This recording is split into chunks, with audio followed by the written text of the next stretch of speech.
Hello, we're already running late, so no need for an unnecessary intro. So welcome to a watch party that I'm very excited about because this is one of my favourite films of all time. We are going to be watching Cocoon. Now, some people sort of stream films on their channel as they're watching them. I don't want to get flagged for copyright. I'm pretty sure I will with this film. So the idea is you're going to start it at the same time as us when we say go. I am going to be putting up stills and other tidbits as it's on. Some people do watch parties differently. They kind of sit quietly and watch the film and comment occasionally. We tend to do this under the assumption that you've already seen the film, and we're going to have it on more in the background kind of while we talk through stuff, while it's on. I'm going to bring in the first of my three guests. First, one of my regular buddies on the channel who has just emerged from underseas. It's Stepenzo. How you doing, sir? Doing great. How are you? Not too bad. Not too bad. All right. Had a good night dancing last night. So fun times. Next, it's the man who mans the B-17 bombing crew for America later at 9 o'clock when we do Masters of the Air. It's Blue Collar Loser. Yes, I do. How you doing? Oh, yeah, just woke up, so. Mate, lots to say about episode 8, but we'll talk about that later. Mm-hmm. That's not for now. Last but by no means least, coming on the Outcast Creative channel for the very first time in the history of social media and television and YouTube and streaming and the birth of the universe. Drum roll, please.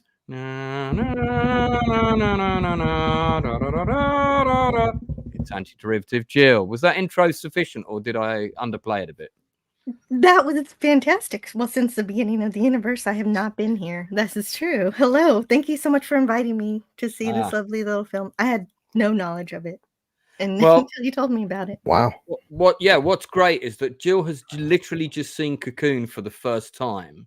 And I was hoping to have a couple more guests who'd just seen it for the first time, because I find that fascinating that because this, for me, this is an iconic film for a whole host of different reasons. So now what's really great is that because I know a man who can, and I'm not saying this man may have been the inside man, I also have the script right here, and we'll have it up. Although occasionally we'll jump off it and we'll go to stills and other things that we're going to show you. And what's interesting about it is that, and I'll get to it in a minute, a couple of the scenes at the beginning have been cut from the release version. This is like a rough draft, right? No, this is draft 4. This would be a shooting script because it's July 23rd. So they're just about to start filming because that's when they shot. They shot in the summer of '84, and the film was released then it went into post-production. It was released in '85, and you can see here that they've had with revision 3. That would be revision 3 of notes, August 2nd, '84. So this is pretty much very close to the final shooting script. There may have been some other notes on top of this. So the scenes that are in this that were cut would have been filmed, but just didn't end up in the final movie. I didn't read this entire script, but one thing I noticed that was kind of funny is anytime they talked about someone who was young, they described them as durable. Durable. So have you read the script before, Jill? I read a little bit of the beginning of it because sometimes I like to read the teleplay, the script, not the teleplay, but the script in order to get associated with the characters, understand who is who in the movie. And once I got a feel of what the characters are, I stopped reading the script, so I didn't get too far. I have to say that's rather fab because I'm not used to my guests being quite so efficient. They're usually more perfected at doing things like drinking alcohol and going to karaoke rather than preparing for a show by reading the script of the film they're also about to talk about and watch. So. What is that? I can go get some amaretto for you if you like. Amaretto. That will not be necessary, ensign derivative, Jill, but we appreciate the sentiments. Take some amaretto, top it with Bacardi 151, light it on fire, drop it in a beer, and drink the whole thing. That's a Flaming Dr. Pepper. That's pretty good. I should do that. Okay, so we are about to start the movie. So I don't have a clock or anything sophisticated like Lorenya's awesome channel. But so if people want to set their watches, put on their DVDs, or whichever, however they're going to have the film on in the background, or you can just listen to us. You can just listen to us ramble on about it. But we are starting the film now. So, and I'm just going to turn the volume down on my telly so that James Horner's wonderful score is not blaring out at me. I guess it's on Sling for free. It's probably got ads. Yeah, that might cause some interference. So I'm just going to mention a couple of things quickly because there's a plethora of scenes that we get into quite early on. The film, of course, is the second directing effort of the wonderful director Ron Howard. It's written by Tom Benedict. It's based on the book by David Saperstein, for which there was a second book, and of course that resulted in there being a sequel a little bit further down the road.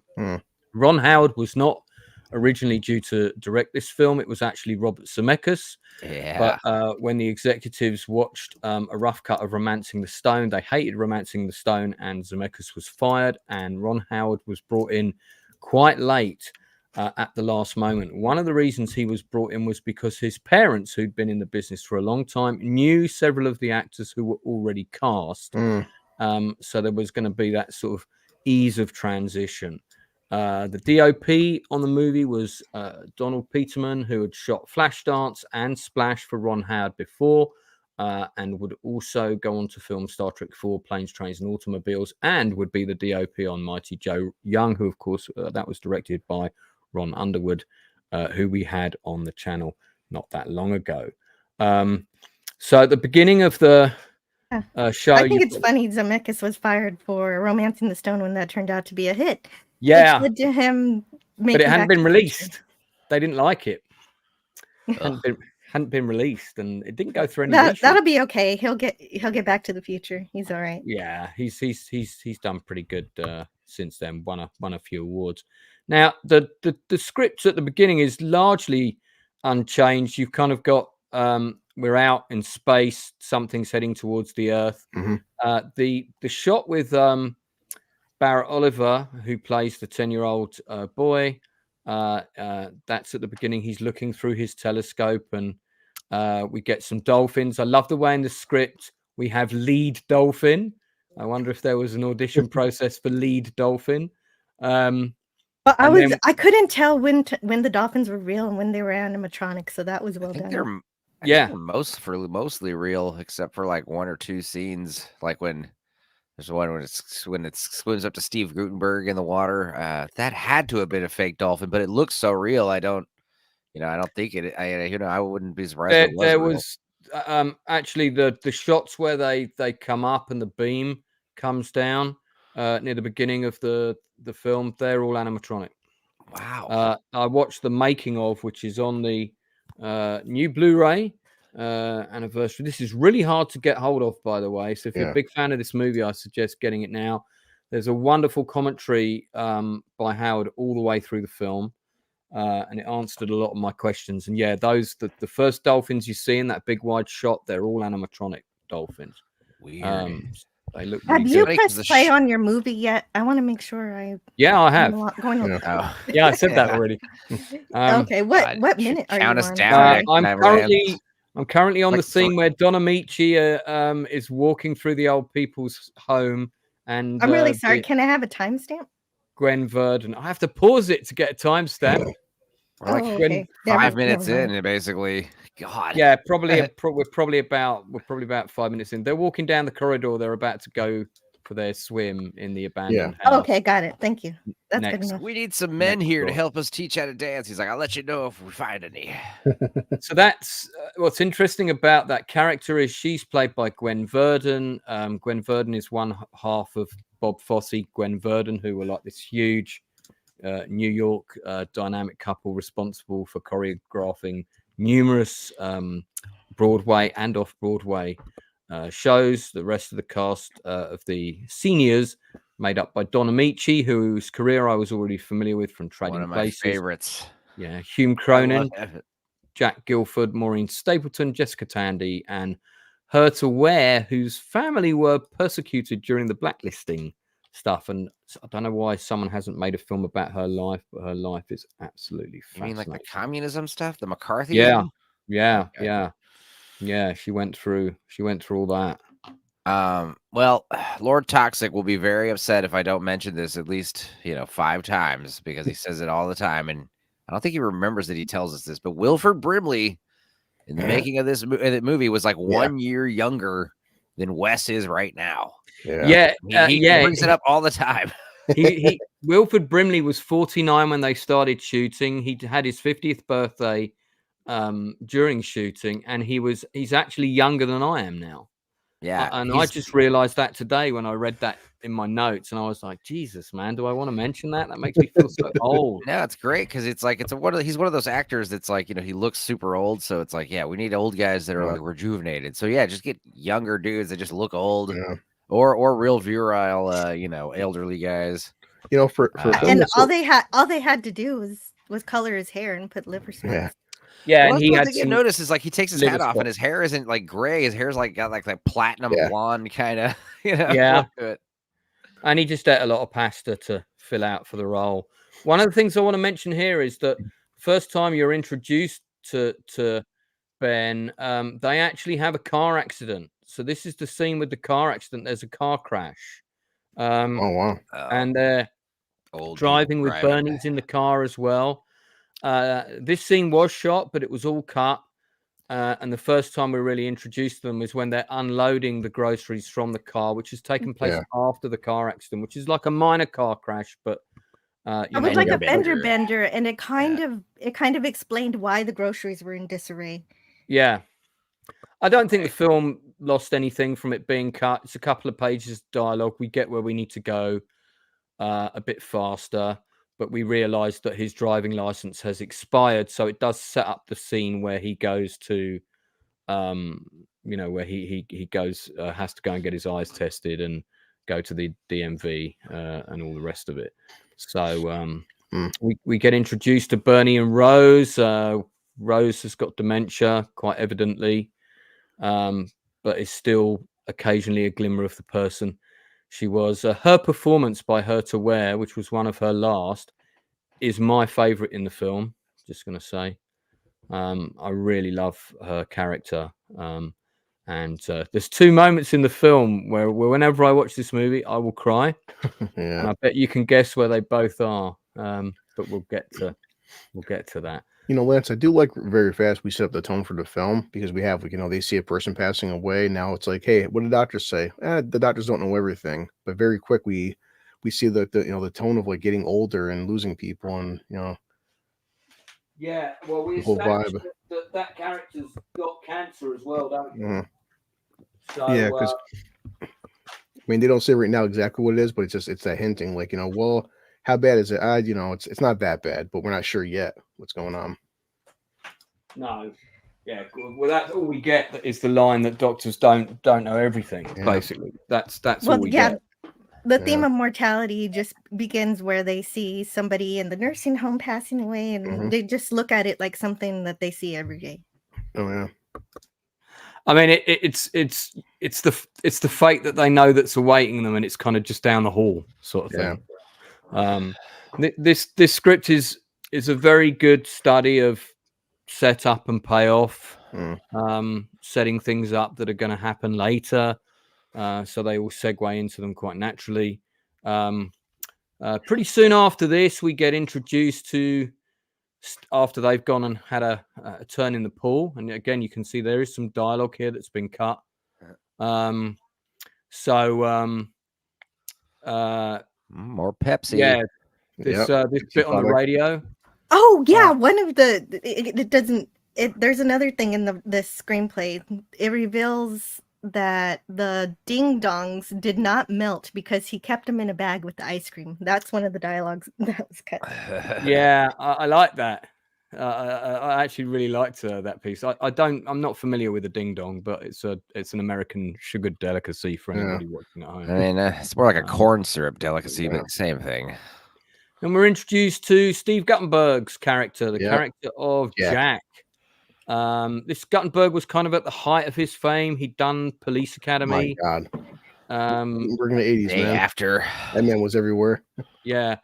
And I mean, this my is childhood favorite, 3 Men and a Baby. Oh my God. Yeah. I don't think that hadn't happened yet. Short Circuit. No, That's in a couple of years. I think that's in 87. it'll be directed by Leonard Nimoy. That's Oh right. yeah, that's right. Remake. I forgot about that. Remake of the French movie. So this there's a ghost in that movie too, right? It's a cutout. Let's not go down that rabbit hole, but yeah, I know that story. Gutenberg was just like, he's got this like everyman quality to him, but he's also got those biceps. Yeah, he's like, fit looking dude. He seems like a cool guy you'd want to have a beer with. Yeah. It's like he's not he's not ugly, but not overly handsome either. I tagged him on Instagram. I think women were pretty crazy about the Gutenberg, At the time. I tagged him on Instagram, so he knows about this stream. His acting is very effortless in this film. He's very natural in this part. It's like he's been this guy for years, and it doesn't feel that far removed from who you were. Jack and Gutenberg, you kind of feel this.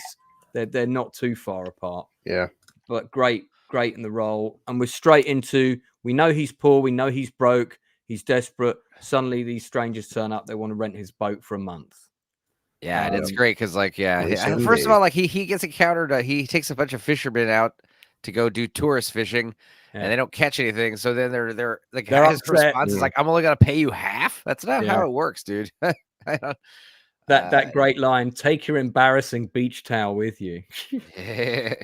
No, it's a small thing too. But even hearing he's like the Navy accused a man like you, even like how many veterans, older guys, they just it's part of. I used to be in the Navy. I used to be in Vietnam, and I was in the Air Force. Now I do boat tours. Yeah. There's actually some extra dialogue in that in this scene, I think. Or I'm just checking because this is where we find out that David is the kid David, who's played by Barrett Oliver. His parents are divorced.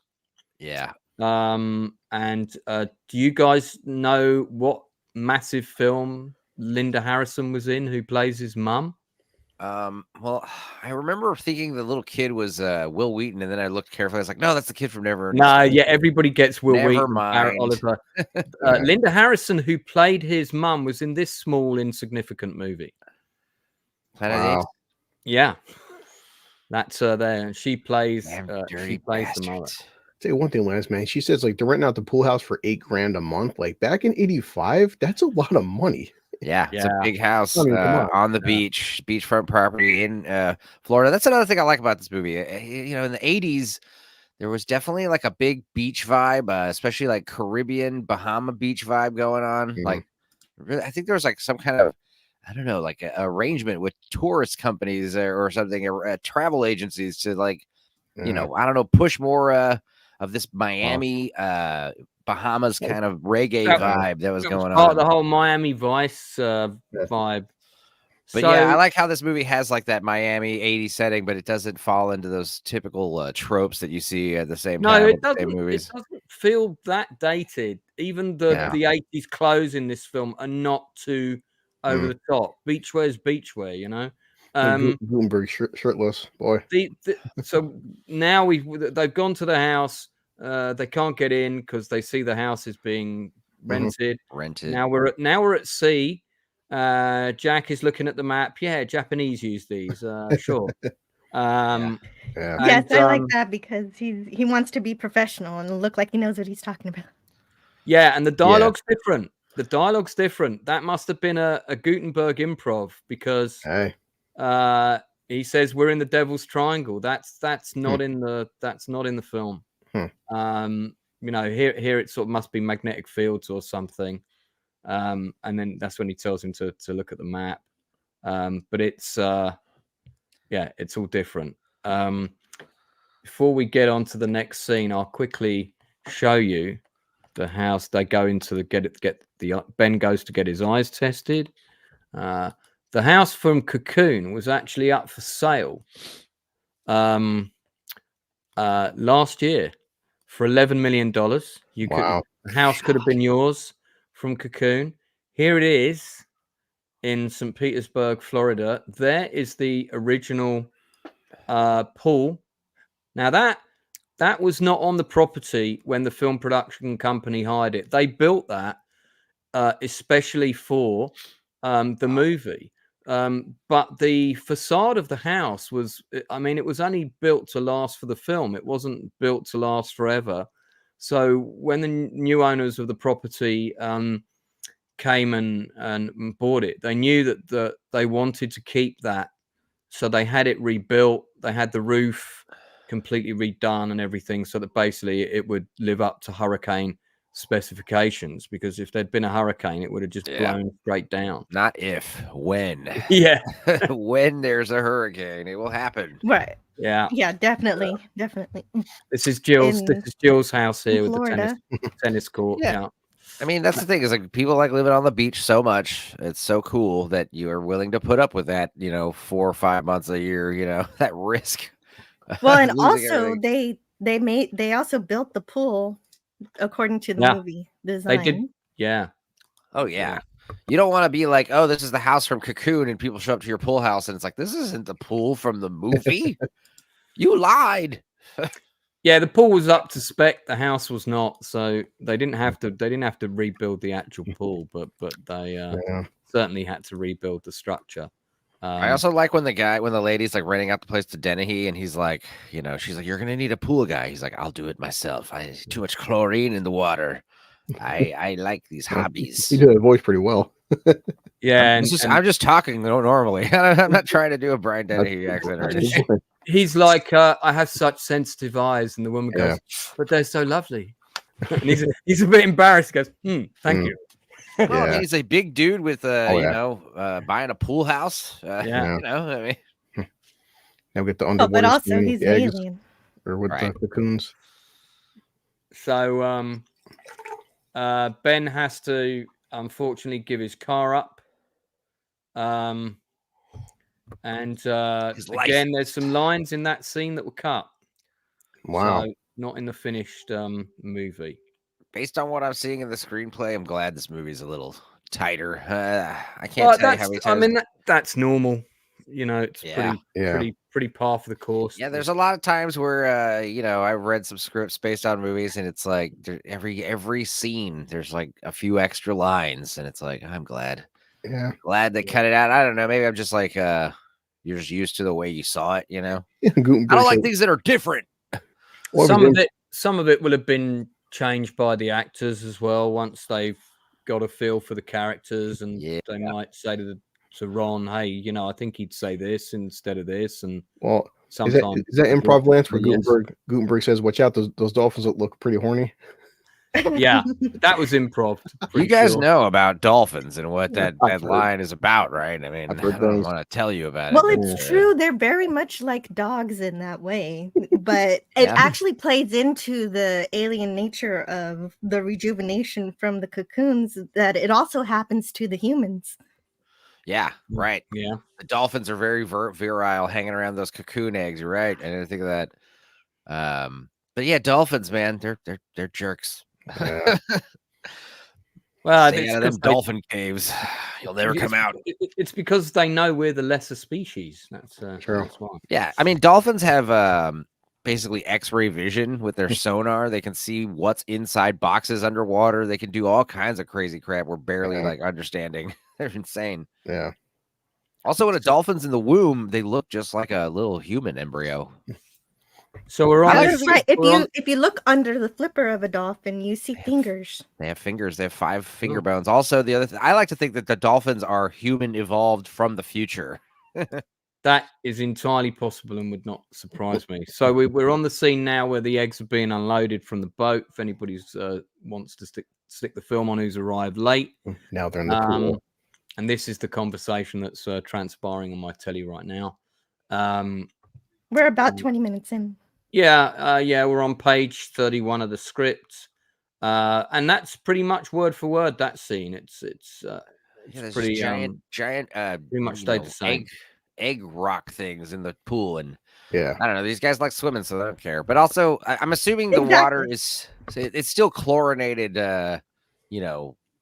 water. It's not salt water anymore, is it? Like that would have been pretty difficult to do, right? Apparently the water when they first started shooting in it was actually really cold. And they had to get the pool properly heated.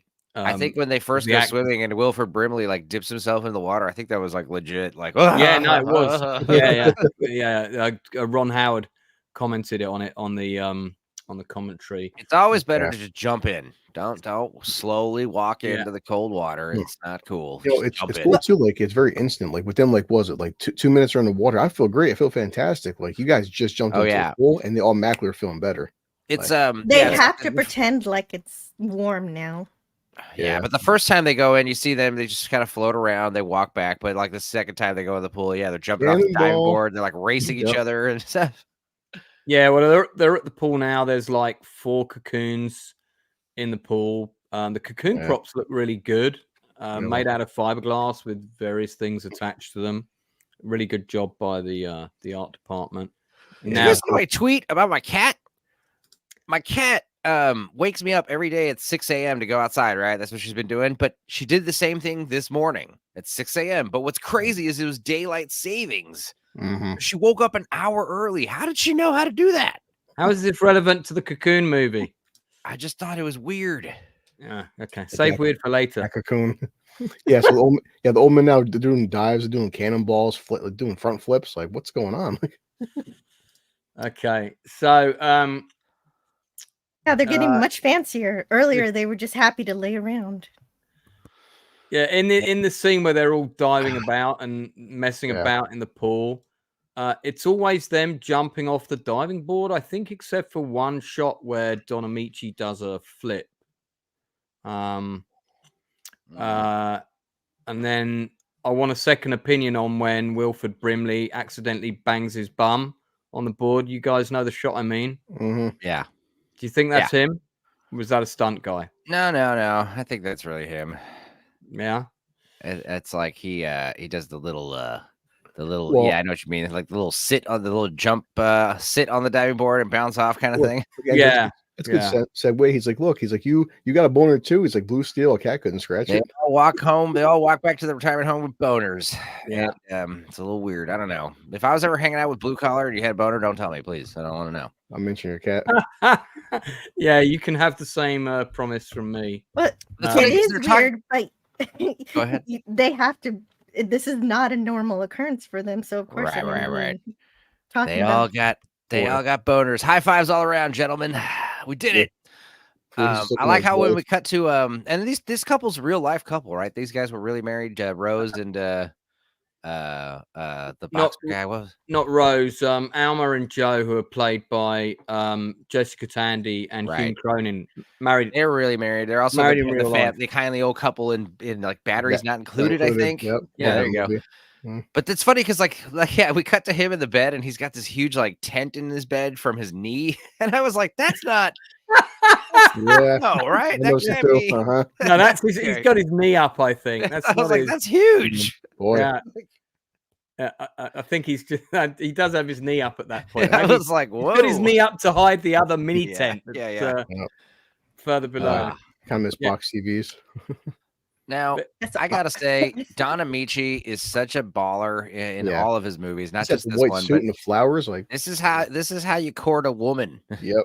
Knock on her door with flowers and be like, "Yo, you and me, sing at her." You may see a stranger. Well, this is so sweet because they haven't done this in a long time because they sleep in separate beds. Here comes my favorite line. My favorght line. Yeah, you want a piece of candy, little girl? And this is where I noticed like Wilford's like dyed hair. Yeah. But yeah, I think we're about to see Wilford Brimley's butt. Which is funny that Gwen Verdun in that scene where Don Amici knocks on the door. That is actually her, and I think that's her and her husband. Bob. We don't see his buttons. I checked. Good. That she's watching. I added his butt in my memory for some reason. I don't know why I did that. Well. But yeah, I love Wilford Brimley and Don Amici. And you know, it's another really good Don Amici movie that's about getting old is Folks with him and Tom Selleck. You remember that? If you like good that. slapstick and that's a good fun movie. 90s like Home Alone style slapstick and Cocoon, it's like Home Alone plus Cocoon is what it is with no aliens. I like too. We have the 4 women sitting there playing a little game, and boy, something's different about them. Something happened last night. Yeah, 3 out of 4 of the ladies got lucky, and Rose is the amnesia one. She's like, "What's going on, ladies? What are y'all talking about?" Yeah. Well, right, because Bernie doesn't want to go swimming. Very sad. We'll get there. That's another good metaphor about getting old is regret. Things you should have done, could have done, would have done, and like, damn. I'm trying to make sure I do as many of those as possible now. I like the scene where the ladies are playing cards and Rose notice all of them are like glowing, and she's like, why is everyone so quiet? You're all off in another world. Yeah. Is it cards or is it mahjong? The little is it mahjong? Is it mahjong they're playing? That's what I thought. I can't see the table. It's good long like how close-ups this scene. It's all close-ups. Music's changing, they're walking fast. He's like, "Yeah, is there cocaine in that pool?" He's like, "Well, there may be, but they feel better." What if we OD? That is one of the only like Miami like centric things is like they see the people coming off the boat with the big eggs and they think they're drug smugglers. Immediately it's like the first thought, and that's what I would think too. 80s, I would just assume they're cocaine smugglers. I mean, and then they say. They must be up to no good, so we're allowed now to go swim. Right? Yeah, they're not going to call the cops because they're probably criminals. I like this bit where they step out in the morning and you've got like the brass band music. It's like morning, and they zoom past the other pensioners. Yeah, and it's very like Blue Collar said. There's like a lot of like swing music playing. There's some pep and step. A lot of that's on the soundtrack actually. Well, and then they say they're afraid that the swimming pool is full of cocaine, but I thought it was full. I don't know if "afraid's" the right word. Yeah, because when Ben says "might be," that line is so thrown away. It's like "might be, I don't care." It's the way he says it. It's guys, we have boners. Like I don't care what's in the pool. It's working. But yeah, also the scene with Steve Guttenberg messing with the machine, like this is like one of the best like sunset shots. Yeah, ever. That was shot in the Bahamas. And he has a dolphin laughing at him. Not a place I'll be going to anytime soon. Look back in the 80s. The 80s, that was the average computer for household people. Thing was like this big. Oh yeah, and they made all those alien. It made all those alien sounds too. Yeah, in fact, it wasn't the better the computer, the more beep bop boop sounds it made. Oh, I was like, don't be saying that out loud. You'll get Gina Carano fired again. Again. So just saying hi to people in the chat. Thank you for popping in. Indeed. Got a few new faces here today, and good to see you again, Tim's Talk. You got to come on sometime, buddy. You come on. Someone does not transform into a giant vegan butterfly in this movie. No, that's a different film.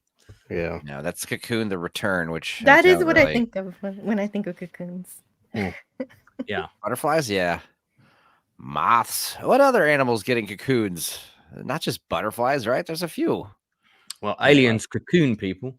So we're in the lower deck of the ship, the Manta 3 or whatever it's called, and Jack's kind of pressing Kitty, who's played by Raquel Welch's daughter, no less. Yeah. For information about what are these things, and she gives him a blag and says they're giant snail shells, which escargot. Yeah, I like the way Gutenberg plays his reaction to that. Oh right, yeah, sure, of course, yeah. I totally heard of those. Yeah. I'd be like, well, as long as they're not, weapons or drugs, I really don't care. It's my boat, whatever. This was Tanya Welch's second acting role only, and her first in the English language. She'd done one other acting role in an Italian film, I think. Oh, she's Italian. She's pretty good in this, I think. I mean, related to Raquel, right? acting role, predominantly a model, not really an actress at this stage. I think she did pretty good. Considering she the didn't really caliber. do a whole lot of. She did the sequel, and I mean, not a whole lot of other real notable. No, movies, but if you don't have to work, some people don't. Well, Lance, right now, I really want a foot she's massage. really pretty. Yeah, Steve Guttenberg injures his foot, and then she does her kind of Karate Kid, Mr. Miyagi thing, and heals his feet. At this point, Guttenberg falls in love with her. You can see it on his right. I mean, once she starts rubbing your feet all at a moment's notice, I think you have a chance. I think you could probably try to plant the seed. Persuade her a little bit on a date. Especially when it cures your stub toe. It's like Oh, right. She's got magic hands. Can you confirm, Jill, is the foot rub, is that like the girl saying I love you too? Is that the signal? It's not been my experience.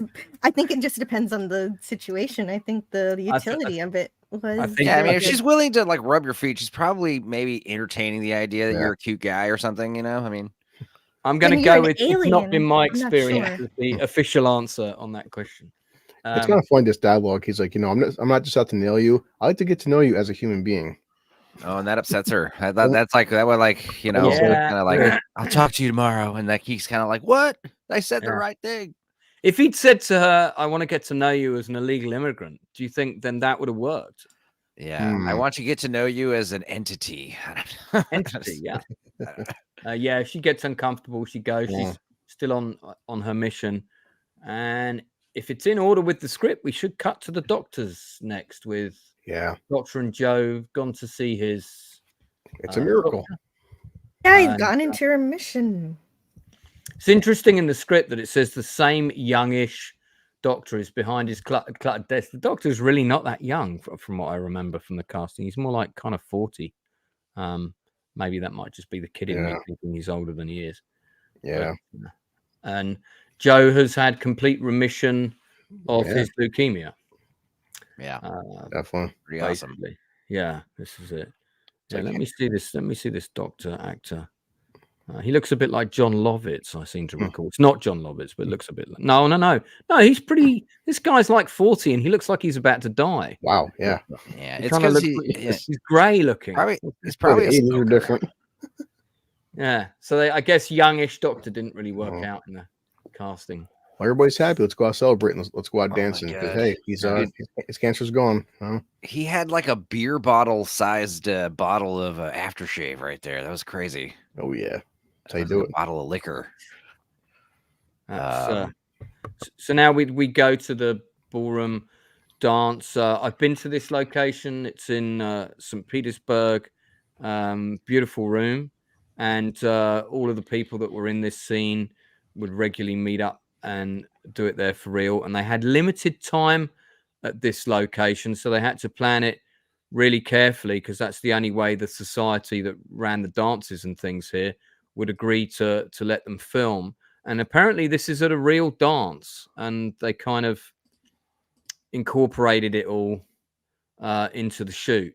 So it's not that's obviously the pickups of the band and stuff would have been done separately, but the wide shots where all the extras are in the background, and everything, it's a real, it's a real event. And it's a real place that's like catered to old folks when they have a big like outdoor sign that's bragging about like air conditioning, room climate control.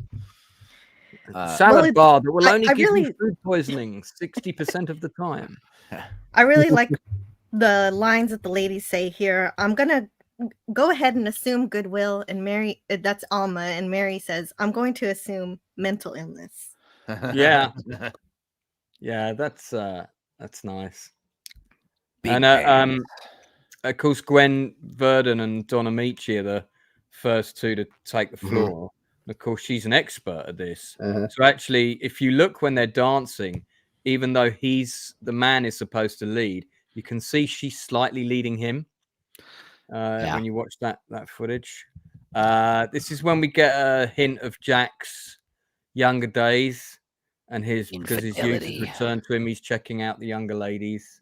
Coming onto the dance floor. Is that in the script? It must be. There's no Yeah. dialogue about it. Yeah, hyper. Yeah. Okay.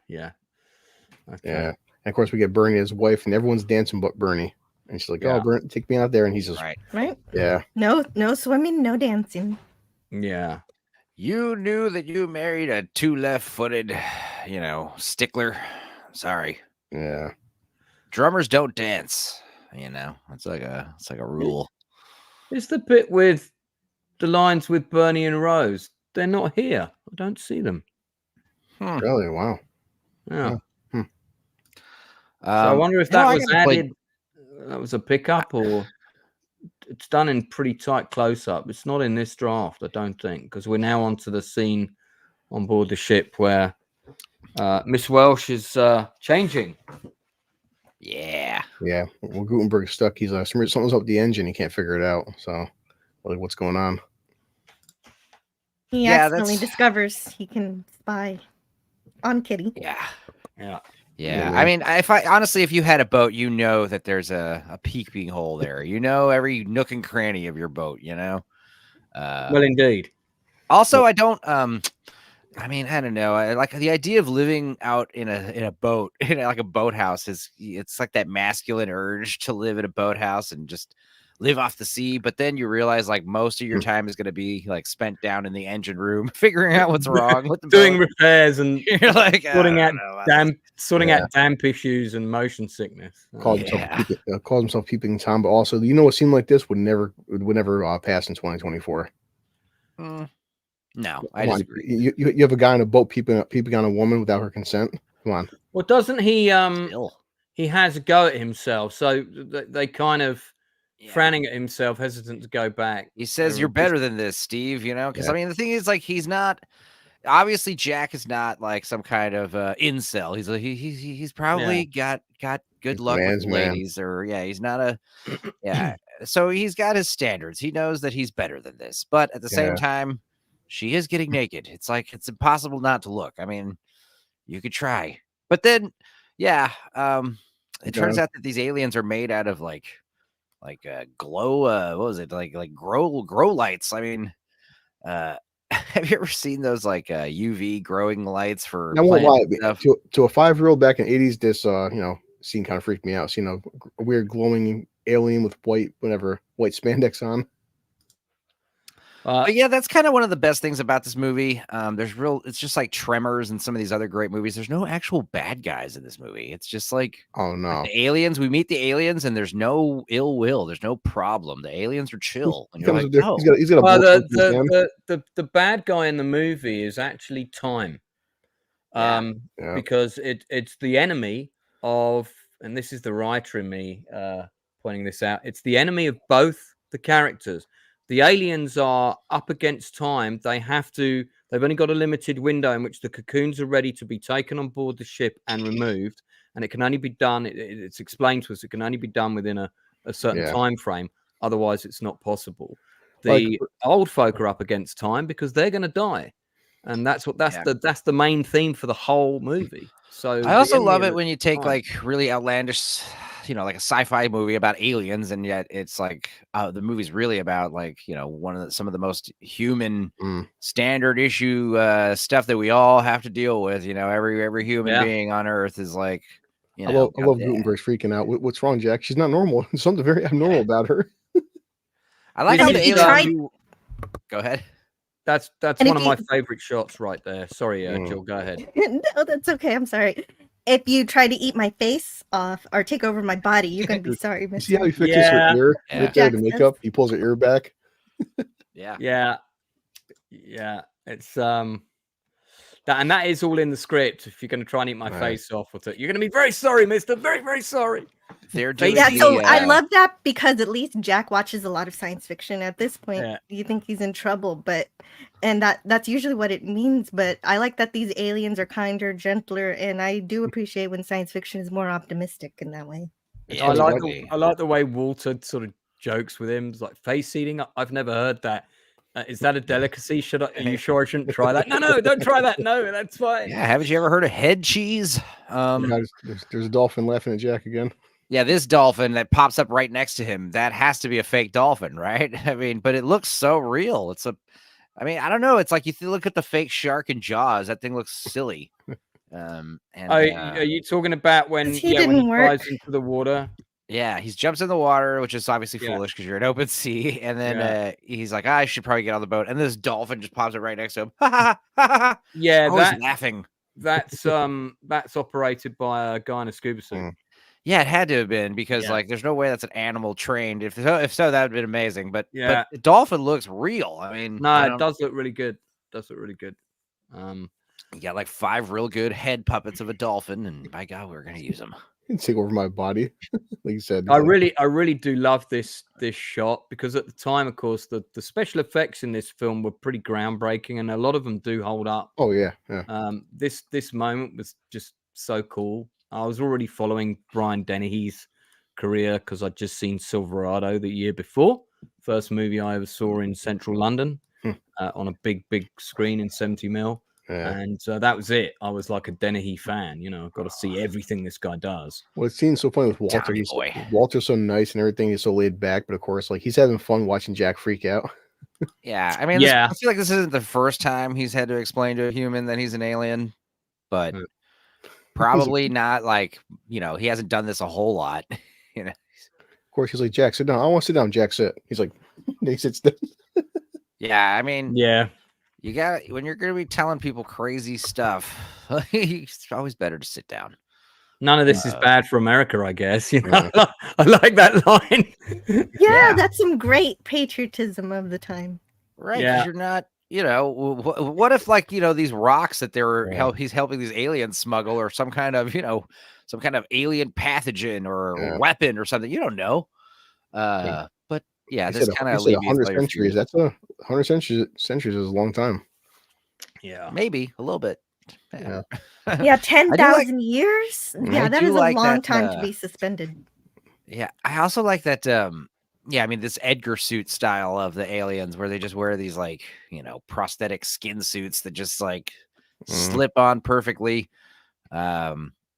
I'd imagine realistically, like there should be scenes of like 20 minutes of them trying to like get the skin suit on just right, and need their alien buddy to like zip up the back of it or whatever. That's of course he feels Jack almost like, well, Jack, the only thing that's going to change is we'll just rent someone else's boat. So right, you want to get paid, right? So then we cut to the guys taking Bernie, who's his health isn't great. So they want him to experience the fountain of youth, as it were. So they're taking him to the pool. He's not promising to get in the pool. He's like, oh, maybe I'll just get my feet wet. We'll see. And after said explanation has occurred from the aliens as to why they're here. I mean, that's the most expositional scene there is in the script, but it's definitely needed. Because definitely that they were on Atlantis and it sunk and they lost their friends for 10,000 years. And now they're back for them. That's the movie. Gutenberg's character in this film kind of, for me, he would have represented the average cinema goer at that time. That's the role that the average cinema would have said, oh, this is me. And then the average cinema's mum and dad would have related to the other character. Good old Bernie. Yeah. So then we get into, he's talking about if he has another fall and he breaks his hip because they're on private property, can't actually. They're like hopping the fence. He's like, this is the crime. We're committing the crime right now, and I'm being forced. You're doing it. This line, Nelly. This line was cut. So I think you can kind of hear it a little bit when they're kind of wandering towards the house, but he's just talking about the last guy who said, "Trust me," went bankrupt, leaving me 50,000 muskrat pelts. Yeah, and Bernie being the hypochondriac, everyone's swimming but him. There's rocks in the pool. It's different than the ocean. So they arrive in the pool, but not long after that, the boat comes back. They gotta hide. Yeah, they gotta hide. So they go into the cupboard. 4 old guys in a closet. But that's the other thing that's funny is like, I mean, we don't really need to talk about it, but like They walk in and it's like you would know if people were in your pool. You'd see water all over the place. You'd be like, "What's going on here? Like someone's in here." Like you know, like the footsteps leading right to the closet. And that is something that's cool. Is like as soon as they turn into aliens, like I don't know, they have like X-ray vision or something. Same thing with Steve Gutenberg and the old people. Like as soon as they turn into aliens, they look and they're like, "Oh, there's people right there." Well, maybe they can see better without the suits on. You know, Plus, like they are human flashlight. They're like living flashlight beings. You know, so like lighting up everything, every nook and cranny. Like as they run in the closet too, like you know, there's like 2 big lawn chairs right there. Like yeah, exactly. Like that. As soon as you would walk into the pool house, you'd be like, "Has someone been in here?" You know, like recently. That's right. You don't need to be a detective. You could say they're distracted though. I mean, they're bringing more eggs into the pool. Right, so right. Not really That's why I said it's not a big deal. But me, I would. It's like, who's been sleeping in my bed? Well, also, it's like now, how heavy are these rocks? Because you know, Brian Dennehy, he's carrying a big rock, and then they sink to the bottom like they're heavy, but he's picking the thing up like it weighs like half a pound. I think they are light because, I mean, you see 2 guys carry. I mean, it would like if those were giant rocks, you would definitely not have 2 guys be able to lift them. So they are. I think they're much heavier for humans than they are for the aliens. Perhaps the aliens can fly. Don't forget, you know. Right, but that's the other thing Steve Gutenberg would notice right away. Like you're bringing up 5 or 6 of these super heavy like boulders. Like first of all, your boat. I don't know what your weight capacity is on your boat, but like, now Lance, I'd have to ask you, like, it's a good point. I think I just saw them bounce. How do you put someone's hand underwater back in the 80s and have their arm glowing? You know, it's like they didn't have CGI back in the 80s. No, I'm sure it's like some type of rotoscoping. Like you have like someone like frame by frame, like animating it, and you also add like this nice glow to everything. Because that's the thing is like fake light. When they flew, I can't remember what Ron Howard said about that, but the other time it's the actors had this kind of body, or the people that were doing the aliens that were dubbing for the actors had these kind of bodysuits on. It's kind of cool. It almost has like the 80s animation to it. The alien hand going to open up the door, and of course the old guys are freaking out now. So we get to the home, and this is where we first see Ron Howard's brother, Rance Howard, who's one of the sort of medical attendees, or I guess general staff at the sleep-in section of the community. Some of the old people have their own houses, others kind of are in the main complex. I think the ones that need usually nursing homes. I had a roommate who worked at a nursing home near our house, and I'd go there and hang out with her all the time. And they have usually 2 wings. They've got like more of a lax wing of the retirement home where people can kind of associate. And then they got the other wing, which is more like people that are like kind of on their last leg, where people kind of need more care and they're got dementia and health issues. Yeah. And definitely that shot with Brian Dennehy, he was human aliens. It seemed like it was very animated, like almost like that 80s animation. They blended, people with animation. Oh, right. Clint Howard's in this. Apparently his Ron Howard's mother and father, and I think his sister. Yeah, so Rance Howard's in the scene we've just seen. That's his brother, who was in was it the Corbinite Maneuver, Jill, the Star Trek episode? Yes.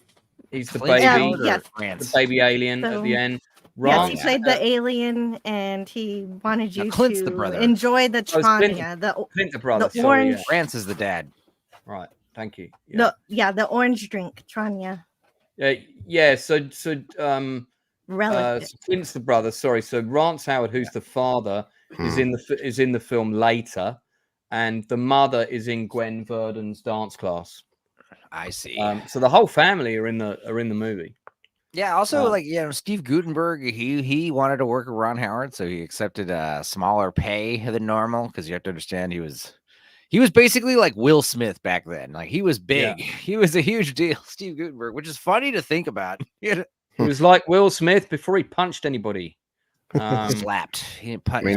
Will Smith didn't punch anybody. You never know. He's a slapper. Let me get the script here. We need to move on. Very fast. Police go and investigate. Of course, they don't find anything. So it's all. They know what's going on. There's old folks from next door, and they snuck into the pool. It's not a huge deal, but Ben decides to go and speak to Walter, because he, you know, they know that their friend, the cancer comes back. Yeah, it seems very, very quick too, like how their energy goes back down. Withdrawals. It's only been like one day. They haven't been swimming now, like they're all tired again, or like the music's changing. Well, I did say it was cocaine in the pool, didn't Yeah. he? So that would fit with that analysis. Come down's hard. I'm gonna go talk to him. Yeah. God damn it. Also, it's funny because it's like I don't want to call Wilford Brimley thin, but yeah, how thin he is in this movie compared to his other movies. He's normally a real big guy. Looking a little more fit in this one. Look at the change in the dialogue here. It's interesting to note. Originally here, Ben threatens him.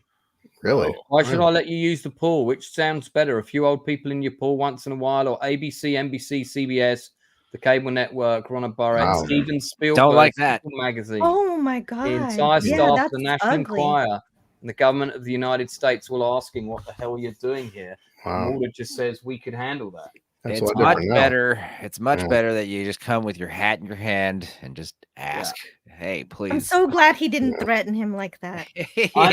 I'm guessing that they probably made those changes on the day, and I think Wilford Brimley was probably instrumental in that.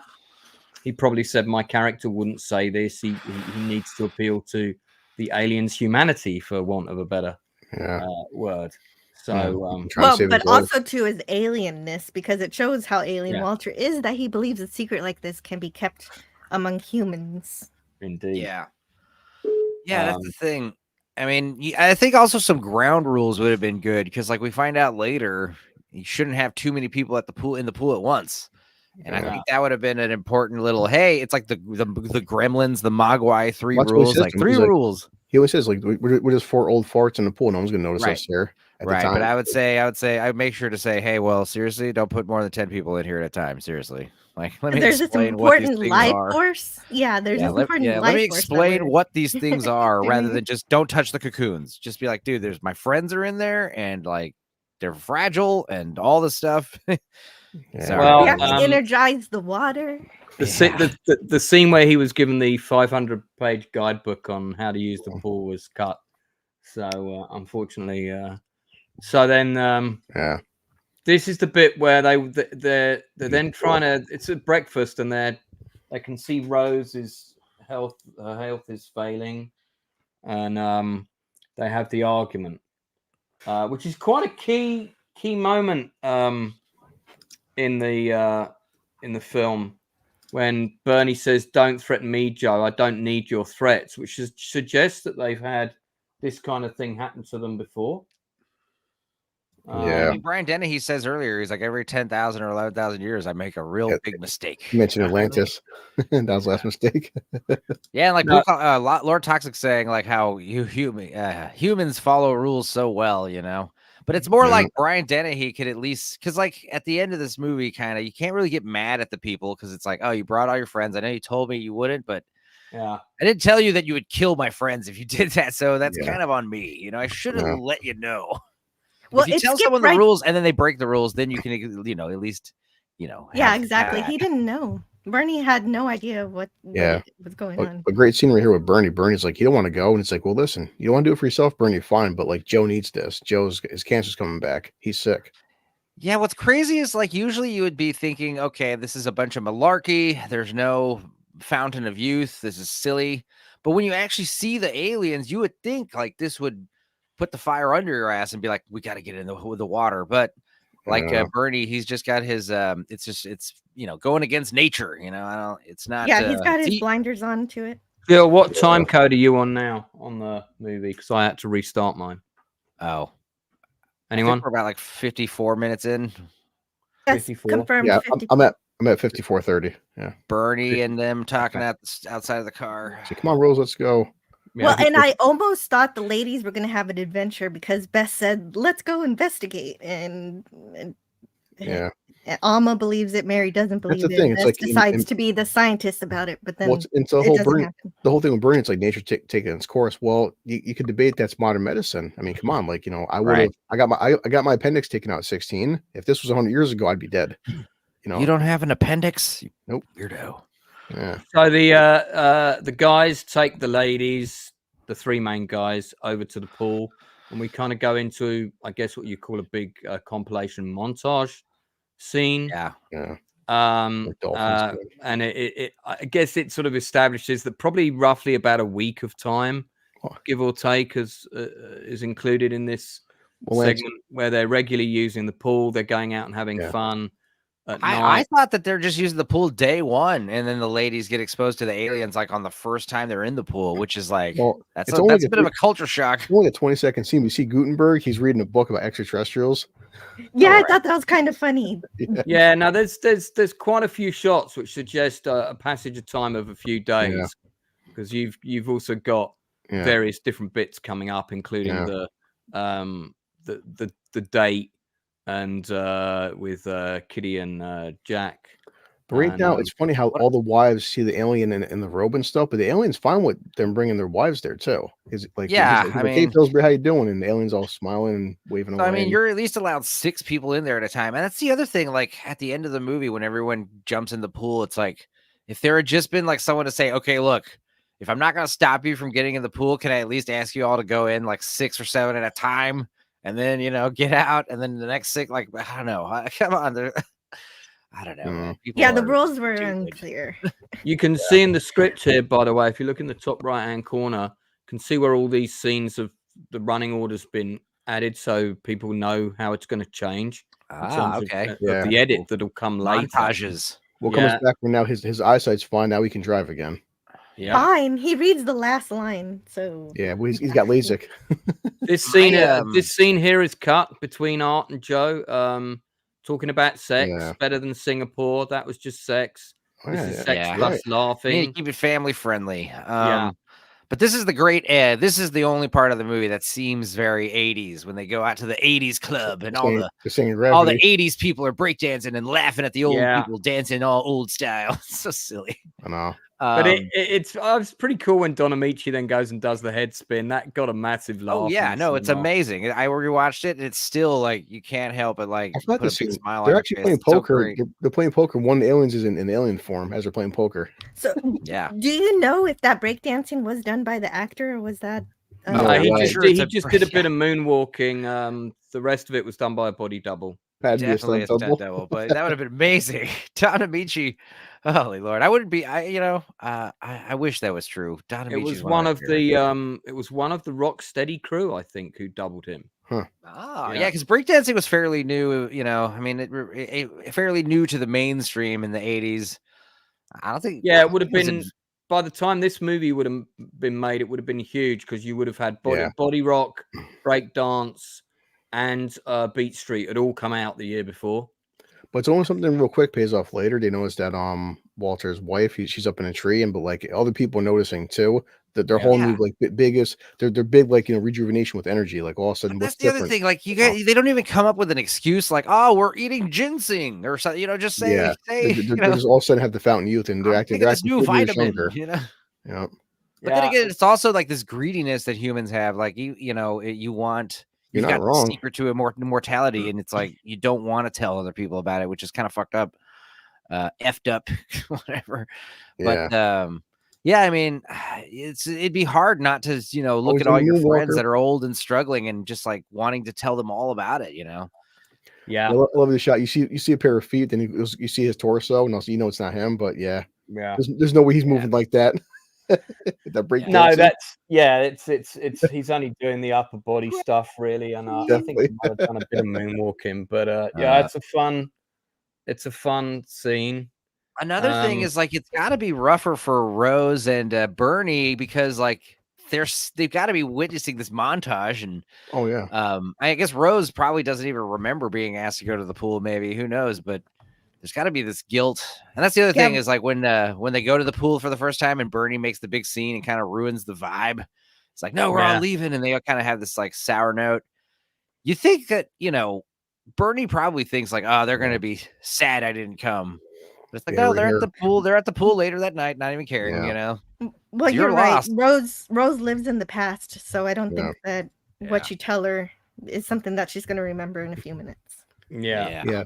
But they do play off dumb. This older black guy's like, hey, there's what's up with this whole rejuvenation? Like rejuve. Wow, it's what have you guys been doing? And this is like I said, this has been a good excuse to just like make something up. Carrot juice. I don't know. Yeah, I've been eating a lot of turmeric. Putting a lot of turmeric. Your wife's out there climbing trees. That's normal, right? Yeah, sure. Yeah. Yeah, she's been working out. It's a new keto diet. Yeah. Yeah. Why don't you? I mean, because that's the thing is like if I was one of these old folks that wasn't in the pool and noticing something, I want to feel young again, The Pops, who's he's kind of like he's sort of set up to be like the kind of head of the seniors that live in the interior building, played by actor Charles Lampkin, who been around for a long time, passed away a few years after. You're talking about the guy with the cane, black dude. Yeah. And it's funny because, like I said, he's not a bad guy. Like anyone else in his shoes would be doing the same thing. Like, what is going on? I want to know. He's suspicious. Yeah. Right, and it's not like you can't blame the guy. No. How the music changes from like the old jazz, like Lance was saying. Now we have Gutenberg and Katie swimming underwater. It goes back to like the alien theme. Night swimming. It's like there's two different main themes in the film. It's the alien theme and the old folks, jazzy, upbeat. I don't know if I have a phobia of the ocean. I don't really go swimming in it enough, but like I definitely would feel better swimming at night if I had a little dolphin security guard swimming around me. Plus an alien too. I swam in the ocean one time with some pool noodles. These bits of them swimming underwater were done in a tank. I was gonna ask you that, Lance. Yeah. And then there was some body doubles being used for some shots as well. Apparently, here comes every guy wants to do. How does an Antarian express affection? Yeah. Now that are you saying you want to express affection? Okay. that jetty, by the way, that was destroyed in the hurricane. That jetty is no longer there. Of course, Kitty's like, Jack, do you want to try it? I mean, it's very, very fulfilling. We share ourselves. Well, why not? Yeah. Aliens. The Antarian way. How you get to have a sex scene in a family-friendly movie. You do see Kitty's butt. I think it's really well done. It's got to be said. It's like, and he's got that line: "If this is foreplay, then I'm dead." I forgot. This is PG, right? Yeah, it was. PG. I'm surprised PG shots back in the 80s would have butt shots. I think when this. Oh, there's a butt. And she's got those butt dimples too. Oh yeah. I don't think we had. I don't think we had the PG rating when this came out. No, this is PG-13. I'm looking at it right now. This was that's what it is now. But when it was released, you're probably right. A certificate. Ratings have changed, yeah. And, I don't know too many movies that have like a lot of the old PG movies are still PG, right? Yeah. Have they changed any of those retroactively? If Jaws is not PG-13, then this.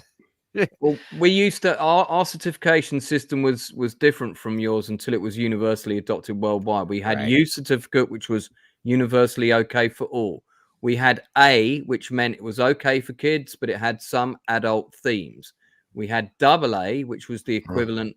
You had to be 16 or older to go to a AA, which usually meant some nudity and some gore. And then you had certificate X, which was the horror film rated. Nice. So that's what we used to have. So your AA was rated R, ours was 18. Yeah. Up yours is 16. Yeah, I'd be like AA, all ages. Right? Yeah. Well, that's what we assumed. I certainly went into a few X's and AA's before my age was legal. Now, one thing that's interesting about this light, they showed a few times, especially at the end, but like. It's like very bright light, obviously, but it's not like a blinding light. Like they don't wince their eyes, they don't squint. It's like heavenly light, where it's the essence of her alien being. Right. Yeah. But it's like the heavenly light is like so bright, but it doesn't hurt your eyes. It's like that's the kind of Gutenberg does this weird kind of like exclamation moan. Like in the script you're looking at. It was supposed to be that his essence was supposed to share with her because she says we share ourselves. So he was going to share too somehow. Also, the trailer shot of Steve Guttenberg putting his pecs that line out. with Jacqueline is perfect. He's like, yeah, you're not my first Altarian, because he's like doing like a Paul Rudd, almost like, you know, every man constant jokester vibe. There's a lot of changes here. There's a scene with Rose and Doc, which is different. There's also a scene that they cut where Bernie actually says, "Okay, you know, we should go and try the pool." He actually makes that decision, and this all comes in a different running order slightly. And then we have the scene when they're in the pool. Here, I hope you're not going to take your skin off. Yada yada yada. Yeah. Well, right now we're at the scene where they're leaving the bowling alley. They just won some trophy. But he says to him, he's like, you know, I promised Walter I'll keep this a secret. You know, that's the point. Right. Yeah, everyone. Yeah, this is where the one part where Wilford Brimley is like kind of realizing, like, hey, you know, people are noticing. You know, we're acting a little too having good time, and that's the thing. It's like if we're gonna keep it a secret, we can't rub it in all these other people's faces. Exactly. Yeah. Well, it's a big sign that something is weird when they're driving at night. Most old people do. But this is all changed as well. If you look here, the others actually took Rose to the pool, and she actually went in the pool. That doesn't happen in the final cut of the movie. They changed it. You can see Bernie was looking for Rose, and then when he finds out she's been in the pool, he's really upset. And this is where Ben says we're making mistakes, and now this is the bit that we're on the film now. Does the pool have an effect on her memory in the original script? She suddenly is able to remember a load of stuff when she was young. She has a little speech here, and she's talking about the first time she went into the water. It's very different actually. So I think what we ended up with in the finished film works a lot better, because this does also jump around a bit. Yeah. Also, the Rose's husband, he's like, you know, they're all going home, and he's like, no, let's go clubbing. And, you know, Wilford Brimley's like, no. Amma's sorry. husband, Joe. This scene here with Joe's just Jessica Tandy's husband. He's like, all like, well, you guys go on without me. I'll be fine. Like, hey, baby, just get in the car. She's like, she even says, I want to go out and party with you. Let's go. And he's like, no, he rejects her. A huge red flag. And then he goes and chases after that cashier he flirted with. Then he comes back, and of course, and she's like, she has like the note. She's taping the envelope to the door, like, I'm leaving you. Like, because that's the thing we realize right now is like he has a history of this infidelity crap, and the first thing he does when he gets young is just go back to his old penis wandering ways. The guy feels 30 years younger, so he's gonna. She's like, look, I've already had to deal with this like a long time ago, and since we've lost our libido, it's not a big deal anymore. But as soon as you get it back, like, I have to be on the suspicion again, and the gaslighting. I'm not going to deal with it, so she just leaves. You know, she doesn't even do the whole standard accuse you of anything or whatever. She just leaves. She's like, I know the signs at this point. I've been married to you how many decades? On the commentary, Ron Howard says that this really happened with this couple in real life. Wow. He says on the commentary that they had this conversation, they went through this experience. And so he said when he called action on that scene, and then also the subsequent scene where she tells him that she's leaving him, it was like it played out for real in front of them. And, you know, they were very upset after they did that scene, apparently. But also, he said it was quite cathartic for them both to get it out. Sometimes some of the best acting comes from a place of, like, you know, relation. You can relate to it, and you've been through it yourself. And it's also like the husband comes home, and he's like, it's not that he's in trouble, it's just the fact that it's like he's like, man, I can't believe she got onto me that easily. You know, I'm that obvious, basically. I'm being that obtuse about it, which is why he gets that regret. He's like, yeah, maybe I should just chill out. This scene coming up here with Bernie and Joe, man, this is some great dialogue. This is the scene that infuriates everyone. This is the scene that makes you want to shake your hand in the air and be like, no, stop, shut up, please. Yeah, it's a big mistake that's made. Yeah. Of course, but Joe's just sitting down, like, looking at his wife, and, you know, the awkward tension between the two of them. Like, So Yeah, here's and a the thing scene is, that's Bernie says it out loud on purpose to like tell everyone because as a way of like kind of punishing them, which is really effed up, not cool. He before raps that, very Bernie. loudly. before that happens, here's another scene in the script that's cut. Ben has a dream about more people being in the pool, and the cocoons are open, and the bodies of all the aliens are floating in the pool. Don't like that at all. Yeah, that was cut, but he had a premonition about what was going to happen, and that was probably because they've been using the essence of the the cocoons, and maybe somehow that gives them heightened senses or something. I like how this movie's overall vibe is very pleasant. There's no nightmare fuel in it, and there is a couple of more intense scenes, but they're played more like tragic and sad and sappy, emotional. It's not like freaky and haunting. And what the scene you're describing is I don't like that at all. This very easily could have been more pessimistic, and I'm glad that it didn't go that way. No, it's perfectly timed. I think that's something Ron Howard did was add this like constant this optimistic vibe to the whole Joe movie. Credit. Joe's throwing the haymakers, man. He's knocking guys out half his age. Oh yeah. Well, and literally, I heard that he had bad depth perception due to losing an eye, and so he literally did knock this guy out. Yeah, and he lost his vision because he's a boxer, so he probably that's what point too. Like in that, all these old people are seeing a guy that's like knocking out guys half his age, just a whole new rejuvenation, like increasing strength all of a sudden. Yeah, it's that damn pool, isn't it? Here it comes. Yep. Yeah. Like, all these old people knocking down the fence and the locks and. Yeah, they're all running to the pool. They'll be there in an hour. A lot more eggs than just 4 eggs now. And it's so realistic too, because many of them fall over in their haste to get there. Oh yeah, definitely. Yeah, they're all panicking. Yeah, there's like a huge gaggle of them in the back that are like still like straggling behind.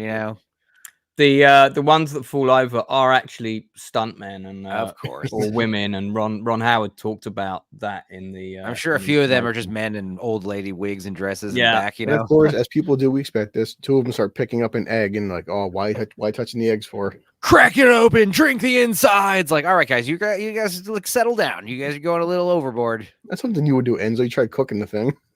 Like, not a giant rock like that. Yeah, right. What's inside? I'm gonna eat it. Yeah. Yeah, they're trying to crack open the cocoon. Dude, imagine a hard-boiled egg that big. Oh, they succeed. It was, oh boy. Yeah, I see Walter actually angry first time in the film. He's been so calm and soft-spoken. I really thought there was going to be consequences to this. Yeah, I mean, if it had been a Tim Burton film, this would have been the point where the aliens pulled out the ray gun and just disintegrated. Their eyes glow. Their eyes start glowing red, right? Brian Dennehy's eyes glow red, and he puts his hand out, and like all the people like levitate out of the water. He's just like, you're definitely expecting Walter his Walter insane telekinetic powers that he has or whatever. But of course, Walter looks right at him too. He looks at him. He's just like the whole like I trusted you, like looking at Wolf Brimley's character. Yeah, I also like how he calls it a cocoon, and the old people who are holding the big rock, they're like, "This is a what? It's a cocoon." Excuse me. Yeah. Now, Lance, rewatch this with my kid. I have to ask you because you would know this. I gotta know: is this a person in a suit or is this a animatronic? Because I can't tell. That is an animatronic. There's existing pictures of that actually online. In fact, I had one of that somewhere earlier. Let me see if I can find it and I'll bring it up. And the whole music too, man, and him looking down. This is like this moment. This scene, this is the first scene that makes me cry in the film. I remember this whopping great big tear went rolling down my cheek in the cinema. And when I took my dad to see it the next night, and this is one of the reasons I have such an affinity with this film, it's like I came back, Dad, we're going to see this film tomorrow. You've just been, we've just paid for you to go to the cinema. Yes, but you're going to pay for me to go to the cinema again, and you're coming. And to establish too, there's so much to unpack with the scene because this alien isn't glowing. It's like all the life force has been drained of it. It's also this is like the first time Brian Dennehy experiences this loss. He's like this. He's like, wait, what's this? I'm crying. My eyes are broken. What's wrong with your eyes? I'm leaking. And but like that's the thing is like he's also immediately understanding why these old folks were so desperate to go in the pool. Why these humans are acting like this. Mortality sucks, guys. It's one of those things. Yes, and he never had to deal with it before, and Right. so as an alien, he is now experiencing this kind of That's sadness that's that a he good thing hasn't too. Is had. like he's He's not like, I'm experiencing. not angry with you. I'm just disappointed. Yeah, but also he's like he could be flipping out more, just like acceptance. Like, man, wow, Yeah. okay, This prop was actually for sale. This wow. alien thing not that long ago, and I Turn don't it think into the your full coffee table. impact of this scene is really that well microscoped in the script. There you go. I think because Whoa. it happens Yeah. pretty quickly in comparison. I mean, it's only like look at 15-second scene. It doesn't go on for long. It's such a powerful moment. I think one of the reasons it's so powerful is because they got the expression on the alien's face like just right, you know. Yeah, like It sort of it's felt dying. very fragile and pathetic, and yeah, they just sucked the life force out of it. Yeah, it just highlights just how much the humans totally messed up. All this Everything. time to energize the pool. Now the life force is completely drained from the water. But now we get to coming up. Now Bernie's talking to his wife, sitting there reading a book, and Oh man, boy, yeah. I mean, and it's Mother's Day, and I was thinking about my mum earlier, and I thought, yeah, better be off camera for when we're talking about this bit, Lance. I was sitting there, I was watching it with my kid, and even my kid's like, just I'm next to him, like, hey, Dad, you okay? Fine, son, I'm good. I love this story that she tells, because the first couple of times I watched the movie, I didn't really, it's an old woman rambling. She's got dementia, so as a kid, teenager, you kind of tune out. Yeah. As a filmmaker later in life, I'm listening to this and hanging on every word of her to Webb, and it's a really powerful moment, and it's this beautiful little story about her past and how they actually fell in love, how they met. He came back. He had the water and medicine lamp. She's like, Rose, she had a. Are you asleep, Rose? Like, oh boy. Man, yeah. That is a really sweet story that magnifies the tragedy. Yeah, I mean, her story was basically she used to date this real horn dog, couldn't keep his hands off of her, and then what was it? She met Bernie, and Bernie, he was a gentleman. She's like, she's very. Yeah, at first you think the dementia is gonna go one way, where she just starts like bragging about how much better her ex was, or something crazy like that. Yeah, but now she's just like, yeah. I'm very glad it did not go that direction. No, of course, and good on him. Yeah, like good acting by the actor who plays Bernie. Because you can just see it like too. Yeah, and he was he was primarily a kind of like a stand-up comedian. Oh, you can tell what the sequel we can tell later, but yeah. But him and Rose have amazing chemistry. They have amazing chemistry, the two of them. I'm just saying, and so it's like you can tell that the actor's got comedic chops behind them. But yeah, right here, this night shot with him walking, him holding her in his arms, I'm just like, whoa. Yeah, that's like superhuman strength for this old guy. Well, I think you'd find it, wouldn't you, if you were trying to save your wife's life somehow? You would find that. Like I said, and then he's that whole scene where he's cradling the water into her face. Yeah, like it's very religious. Brian Dennehy, reinforces that thing for Brian Dennehy, how pitiful and sad and desperate the humans are, to avoid aging. The music is killing me around my headphones too. The scene. You realize he should have been like, it's like he understands, like, maybe I understand why they're so desperate to keep going in this pool. I should have been more. Maybe I should have shared it more with people. Our anti-aging abilities. Yeah, the pool doesn't work anymore. Yeah, it's too late. It's too late. Yeah, there's no power left, and oh man, that fucking scene kills me every time. Yeah, he's like, I'm sorry, Bernie. I can feel Is that why you're off camera, Lance? Maybe. Thank God I'm drinking gin right now. So it's all right. I've got Jill here to the way he's like, he's like, Rosie. Oh, stop it, man! You're gonna make me go. I know. Titanic. Rose. It's one thing with Walter. Walter's seen it, for himself. Now he's watching it go to Bernie. So you're seeing Walter go through this whole like, wow, I get it now. Yeah, because he never experienced this stuff before. And it almost too like, and it even adds with Bernie. It's like, hey, Bernie, if you would have listened earlier and put your wife in the pool, this wouldn't have happened. Yeah, I think this. You're right, Walter. Sorry, Jill. Just a sec. This line is different, isn't it? I'd never experienced the panic associated with death before.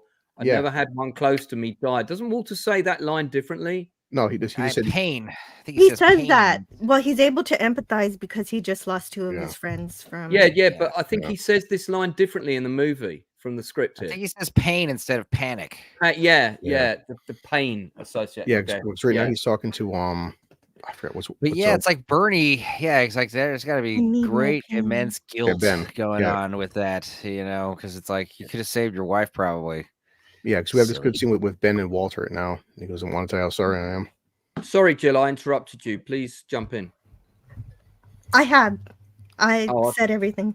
I'm good. Oh, okay. Well, just the fact that Walter can empathize now because he's also experienced. Yeah. Also, the side, like I said, size difference. Wolford Brimley's a pretty big dude, but Brian Dennehy's Brian Dennehy's a big guy. Yeah, he's one of my favorite character actors. But also I like the idea that Walter's like, starting to dig your all's clothing. I never had anyone close. I never had anyone close to me who died. Yeah. So at least Ben does apologize. Well, of course, now we're not sure because he said 10,000 years ago. It's like, so do these things age? It's like on the planet, are they immortal? We're not sure. They have to be revived under controlled conditions to be ready for the flight, and that takes a certain amount of time. The power's now been drained. They can't do it again.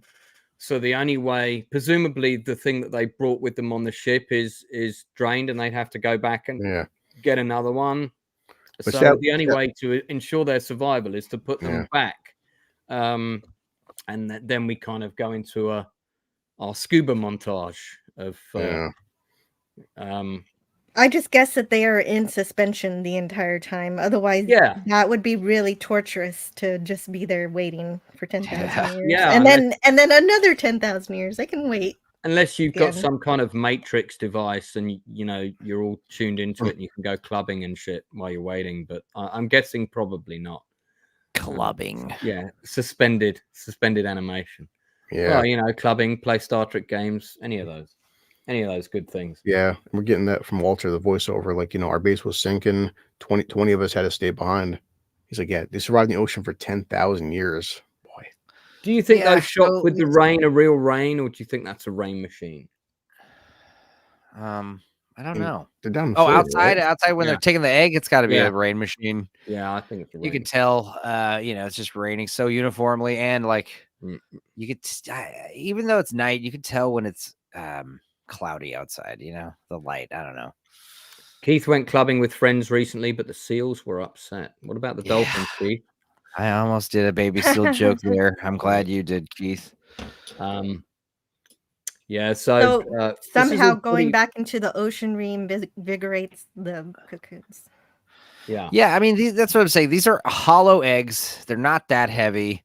It's one of those things where you'd be shocked at how light this is, considering what it looks like. Like if this, I'm picturing you take these big things and put them in the water, and you're on a scuba suit.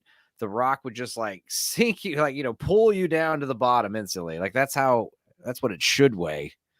I'm glad that they help bring these cocoons so that they survive, but I'm kind of also upset that the mission failed. Yeah, of course. But that's why I like the return is not that good, because it's just you're doing the same thing again. We just come back again 5-6 years later, say hello, and then we all got to say goodbye again. We're all doing it again. It's like, hey, but did they at least rescue the aliens? Yeah. I'm not gonna tell. Well, I think that's for you to find out, Jill. The problem with the sequel isn't really the basic story's fine. There just isn't enough drama in it. There should have been more. There should have been more. See, basically the big plot point of the sequel that's actually really good that they should have done more of is military people discover one of the eggs and bring it back, and they're doing experiments. So they have to rescue one of the eggs from one of the aliens research base. And it's like, more of that. That would have been more interesting. Instead, they just keep doing the old folks contemplating, should I go? Should I stay? I really like this. Right. I really like this shot of everybody on the boat looking down as they pull back. And then this is leading up to the moment where Dennehy's going to make, Walter is going to make his suggestion. You can also tell that shot with Wilford Brimley standing on the end there. He looks pretty physically fit. He does look like a 50-year-old there. Yeah.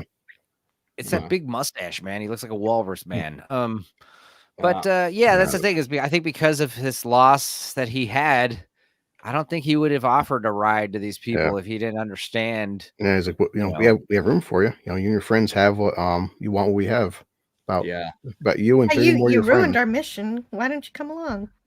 Yeah. So here's a question for the panel. So if you're in this situation, let's say some adventures have taken place, and you're being offered to go and see what's out there, or you're going to stay on Earth. Who's going? Oh, I'm going. Yeah, right now. No, but you can't take your kid, Blue. Right. You got a kid. See, I don't have any damn. kids, so He fend for himself. I Oh can man, smuggle come them. on. I can Well, here's the smuggle thing, them like- in my luggage. you can come back and decide to be mortal, 500 years from now, 10 years from now. It doesn't matter. So Yeah, but the why kid- not?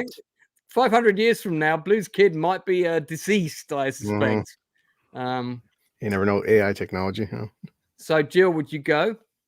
I think it's a better question if I wouldn't go now, obviously, because I can't be away from my children. But if it were an end of life situation where I was at the end and my kids and everything are okay and I'm gonna die anyway, I would definitely go. Okay, how but about I'd fall somewhere in between. I think I would go with the aliens, but after a few hundred years, I might ask to go back home and after I've had some cool adventures. the Earth will be gone by then. We'll be lucky if we got 40 years left at this rate. Yeah, right. Dude, the Earth's going to be around for like a long, long time. And Enzo, you stand leaving, Enzo.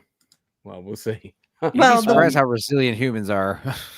Earth will be here, whether the humans are here. I guess I'm not sure. Okay, what about if you can take your kids? Oh wow. Well, that's the thing is, like, take my whole family.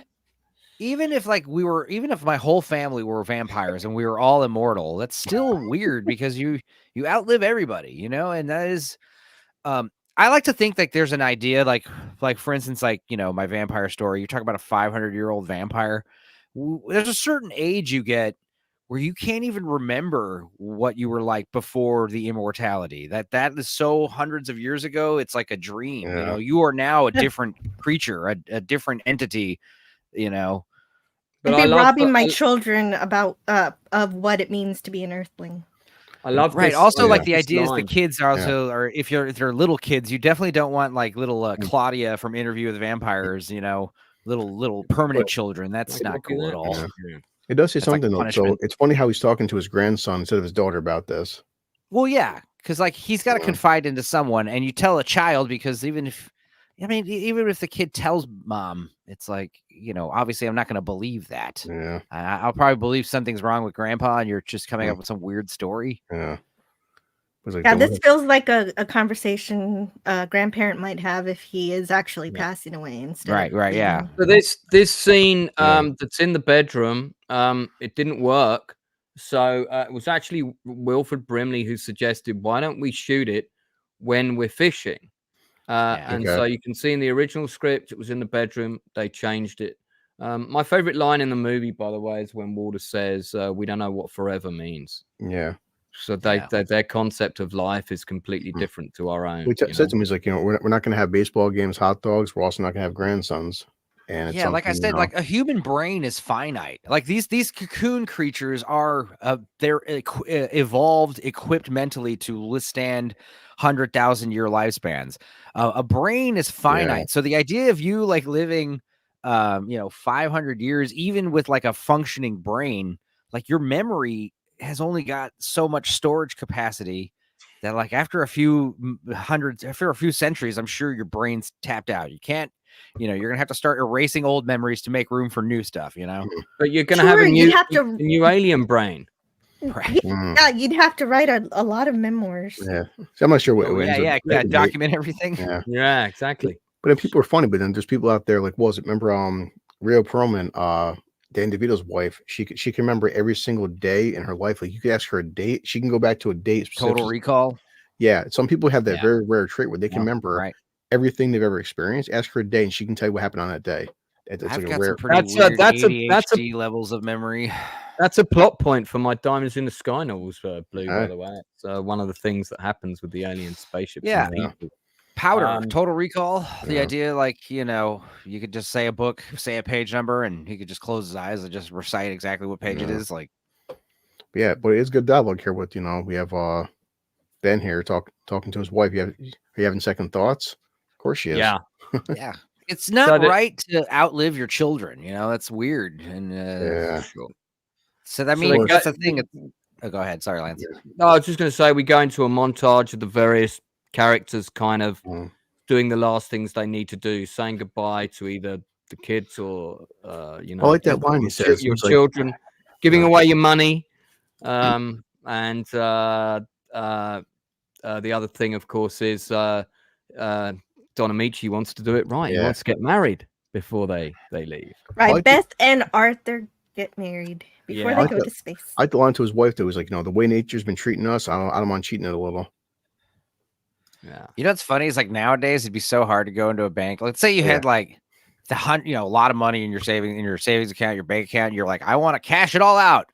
They won't let you. A lot of times they'll be like, okay, we gotta do some paper. We actually don't have that money. All that money that you say you have. There's a crazy old man throwing out $100,000 of bills on the street. Yeah, it's true. The reality is your money is used in investments and things. Oh, yeah, right. It says that's the thing is a lot of times. I think that was in Ozark where and a few other stuff. Like they'll be like, all right, well, here's your big wad of cash that you asked, your big briefcase full of cash. Then there'll be like some kind of federal agent, like with a sign, like, are you held hostage? Is there anybody, like, if there's a ransom that we should know about, please, like, blink twice, and they'll be like, no. If it was less than 10,000, then it might have been okay. Yeah. He didn't get a lot of money. That is the other thing, though. You got Don Amici, an old guy, just throwing out hundreds everywhere. My first thought would be like, this guy is like senile and he doesn't realize what he's doing. I don't know. Like a good scene with Joe and his wife, because so I'm gonna ask you to come out to outer space and live forever after I've been cheating on you constantly.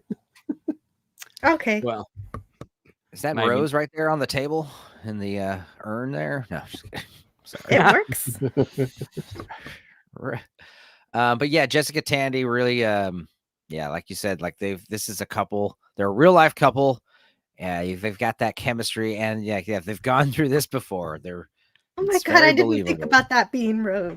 I I'm sorry. I can't see that scene in the script where he goes to see her, because I've gone through the kind of the last moments, and now we're on to the conversation with Pops. Is your Xbox still not working? Are you like? No, I'm referring to the script as opposed to the movie. Okay. So that scene is not here. It's missing. Yeah, but it's good dialogue. He's like, if I chose between 6 months with you or living forever, I'm picking 6 months with you. That's great, because this is where Bernie turns up and says, I want a seat by the window, and I'm glad you came. So the scene where they kind of make up before they go is not here. So that must it's on page 110. Is it? On page 100. Oh, so it's changed in the running order then. Not for the first time. Well, and like, of course, the older guys, like you said, the older black dudes, like, you trust these aliens, and Art says, men should be explorers no matter how old they are. Yeah. So I like that line. Yeah. And women too, added in. Yeah.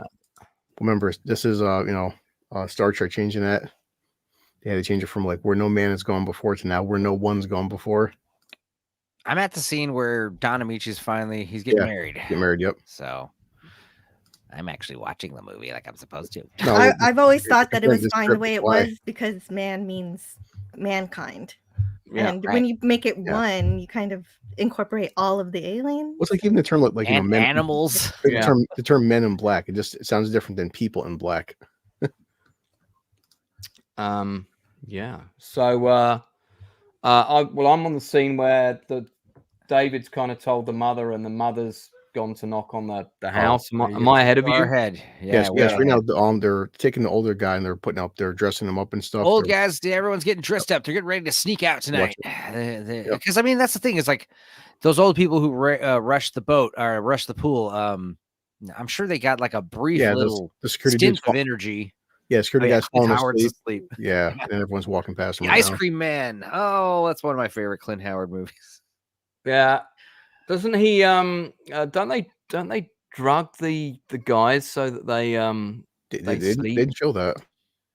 I think that was in if an so, earlier draft. I didn't catch that. If they did, Oh, that would explain why the nurse is asleep. I just thought he fell Right. asleep. Yeah, when he they was get- watching I that just they- thought they're just.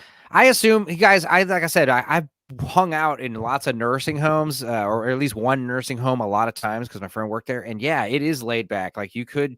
Some of these old folks are just low maintenance, Yeah. especially late at night. Nobody's Well, up at night.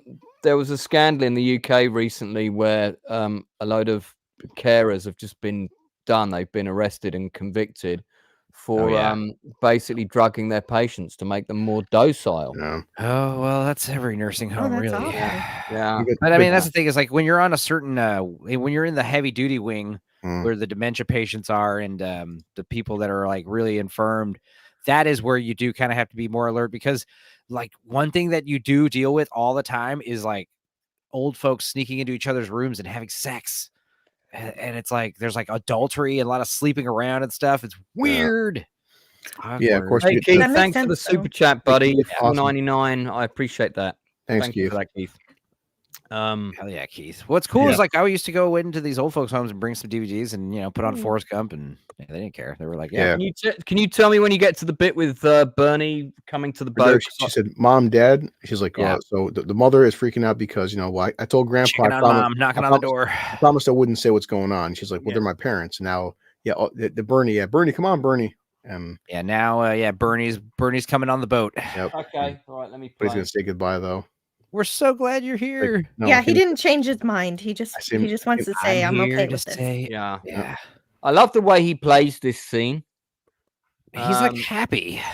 Well, he's happy for them, and mean, he's that's- kind of made his peace with Rose's death in a way. He's prepared to um, go join her shortly. Yeah, 'cause Yeah, yeah. 'Cause from his aspect, what's the point of joining them because he lost Rose? Which Yeah. is Right. what- He's definitely going soon from a broken heart. I'm gonna go Uh, back into the yeah. retirement home and help myself to the medicine cabinet. I like the way Just- Wilford tries one more time. Come on, come with us. Come on. Yeah, I mean, dude, like you that. got room for one more, bro. And like I said, if you want to die, 100 years from now, you're totally welcome to. Yeah. What you understand for Bernie? Yeah, I get it. It's like the drama where Bernie's like, yeah, without Rose, I mean, I can't go. So check this out. In this draft of the script, Bernie actually gets on the boat. Really? I hate it. Wow. wish you Yeah, weren't look at reading this. the He says, I want a seat by the window. And Alma says, I'm Wow. glad you came. Yeah. And I seem to recall in the commentary with Ron Howard, it was the actor who said, no, Bernie would not get on the boat without Rose. Bernie's in the sequel, right? He's right. Mhm. He is right. in the sequel. Yeah, he's still Yeah. around. Yeah. And it's he's in- very suicidal, depressed, not suicidal, but just like really no. on death's door. And then he starts a relationship with one of the Jessica Tandy spoilers Yeah. for the sequel. The Jack- sequel's not good, guys. Yeah. Yeah, I forget the sequel. What's her Jack- Jessica Tandy? Then come back and his leukemia comes back and he dies by. If I'm not mistaken, he sacrifices his life essence to bring back Jessica kid, Tandy because she's in yeah. a car accident. Let's focus on the present Yeah. film. Good time. As Yeah, we ain't so- got- so we you- ain't got long- now- we ain't got long Now left. the guy's freaking out because all the old there's 30 missing old folks in your old folks Yeah. home. That's not gonna look good for Yeah, your job. right. That's going to be over 30 different lawsuits. There's Ron Boy. Ron Howard's brother freaking out there. But see, that's the Um, thing, man. That's why these places, all these companies are, kind of shady. Because, like, let's say this did happen, 30 residents escaped. They would blame it all on Clint Howard. He would take all the blame. The company Yeah. would not be sued or anything. It's like, oh, we had an employee who he's reprimanded, he's been fired, and any of your legal issues take up with him. Coming up to the silly putty scene now, Yeah. which is a little quite weird. That's amazing. Sorry. It was one of my favorite toys when I was a kid. That's my yeah. It was a I great like the way it's in. Before you say anything, silly putty is the line. I don't know if that's actually in the script. Let's have a look and No. see. So my son, he's like, Dad, would that actually work? I'm like, buddy, it was the 80s. I don't know. Here's the Silly Putty scene. was Here's the pretty scene crazy. that's cut. Look, there's one old guy left at the. They went to go to outer space. I was going to go too, but I decided against it. This is give me my oatmeal in the morning, give me a view of the ocean, a little TV, and a game of checkers, and a phone, and a call from kids now and then. So that's a random old guy who didn't go with them. Yeah, they were right to cut that scene. It would have killed the pace of the whole sequence. Yes, and of course now David's running to the boat because he wants to join his grandparents. This kid, he can leap. So we cut to the detectives, and the detective is that's Rance Howard. That's the father. It's about the part now with the pulls it out. The Gutenberg pulls out the silly putty.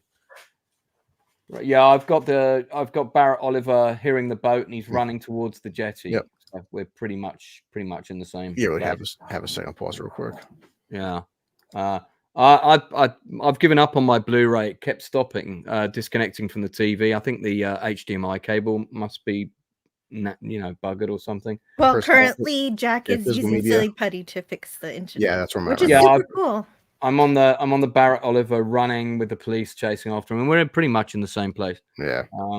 The music for this whole sequence now, which is it's music from now until the end of the movie, pretty much. I'm just curious, Lance. Was that a kid that jumped onto that boat or a stunt double? No, that's a stunt Or did double. they just like throw a that. doll or something? No, it's a stunt double jumping onto the boat. You can tell. I think it's actually a female stunt double. Yeah, exactly. There you go. It's also a stunt double jumping into the water. It is this coming up weird as trope well. though, where it's like, I mean, especially being a kid, like my grandfather was like my idol. Like he'd rather be with his grandparents than his own mother. And how many little boys just worship their grandfather? Weird little boys. There's a funny tale involving the Coast Guard here, and Ron Howard somehow tricked them into getting a really cool shot, and it's on the commentary, and I can't quite remember it, annoyingly. But it's with the scene with the smoke, with all the fog and everything. He needed them to stay out for about one more shot or something. They wanted to go back, and I can't remember what they did, but somebody did something, and it meant they had to stay out a little bit longer. So he got the shot that he wanted. But yeah, Brian Dennehy got drunk. Yeah. Brian Dennehy got arrested for drunk driving with him and Steve Gutenberg were partying one night out in Florida, awesome. and yeah. spend the night in the clink. I love him that much more now. There are conflicting reports that say it was the other way around, but I read that too. Also, I'm reading about the history of silly putty. Wow, very interesting stuff. Oh God, I can imagine. It was invented during World War II to save up for rubber shortages. There you go. And they don't even know who invented it. There's disputes. That's crazy. Damn Read tinfoil. more into that. So okay, so Wow, we're into the chase. Copy comics. Coast Guard, helicopters, all sorts, kitchen sink.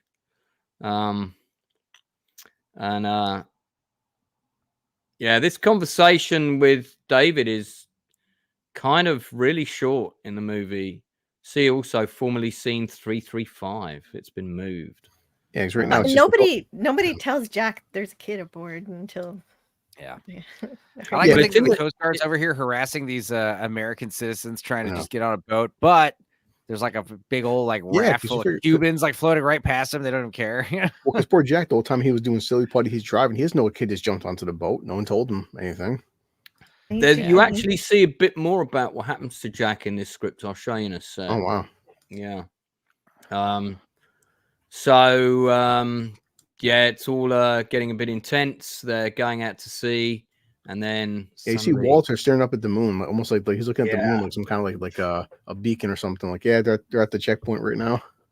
I'm sure they need to be at certain rendezvous coordinates exactly to be picked up by the space. The music here is just James Horner's score is just phenomenal, man. It's the first time Ron Howard and James Horner collaborated, and then he ended up scoring a bunch of his movies. Pretty much all of them until he died, and then it was James Newton Howard thereafter. Sorry, Jill. That's fine, but the music in the scene is pretty much the same as from Star Trek II: The Wrath of Khan, where Spock is in the engine room trying to fix the warp drive. Wow. Yeah, pretty similar. Yeah. Well, this poor mother, she's like, why is my son on this random weird boat in the middle of the ocean? What's up with my parents? Like, yeah, I would assume that there's some what are these old folks up to? There's some kind of she's screaming like, David, what are you doing? But Mum, you went back Yeah, in of time course, with a yeah, man in space. It's nowhere for a 12-year-old kid to jump in the middle of the ocean too. I'm fine, everybody. Like, yeah, right. It's good that he does, because now the Coast Guard, they have to go save the little boy. And Yeah. they He does kinda it. have- He does it for his grandparents. Right, exactly. Yeah. Oh, yeah, Pretty definitely. good little He's- distraction. He's buying some time. Of course, Doesn't want to get them in trouble as well. Is kind Mm. of his perception of it, I think. And he waves him goodbye. Bye, Grandpa. yeah, But Grandpa does throw him a life preserver, and so yeah. I'm glad they still put that detail, even though that's not what the boy's up to. yeah, a full size one, not a packet of polos, as we know them in the UK. Oh, Well, Yeah, the music's all changing now. It's getting all sentimental. And Blue Collar. We should watch Batteries Not Included soon. I watched a year ago. I cried my eyes out that movie. I don't know why. I might cover it for Christmas. I always recalled that the visual effects shots towards the end of the movie were kind of like not up to. Yeah. Not up Yeah, I But mean, back- you're but close to the the- counters of the Third Kind, and Yeah. some other of these big alien movies that come out. So yeah, the spaceship is not as impressive. It's fine. Yeah. I think the Oh, no, character it was more when development is they'd better in the this shot one when than they'd that. rebuild the house, but The best special Anyway. effect, making me cry. That's a way more impressive Yeah. special effect. I swear. If you This can film get did- tears out of my eyes, your movie's insane. Your movie's incredible. Yeah, Enzo has no heart. That's why. This No, film did I it cry all twice the for time me. movies. So all these Coast Guard guys, they're all real Coast Mm. Guard people. The ship, when it comes down, which was done by Industrial Light and Magic, I remember thinking when I saw the effect shot of this ship, I was like, my God, this looks amazing, because we hadn't really seen a ship like this before. We'd had V had been out on the TV. It's kind of cool though, Lance. Like how the but- ship comes down, the ship gives them like big cloaking in a sense, like all the Yeah, all the wind and stuff, and then you see the clouds, and it kind of gives them cover. Because you think to yourself Yeah. that wouldn't the Coast Guard and the American Air Force notice a big, massive alien ship in the middle of like the harbor? Right, exactly. And I like that idea, like, a giant spaceship, like Close Encounter size or this size, just entering the atmosphere would create like, atmospheric disturbances and clouds and stuff and exactly. storms. I like that stuff. And yeah, yeah.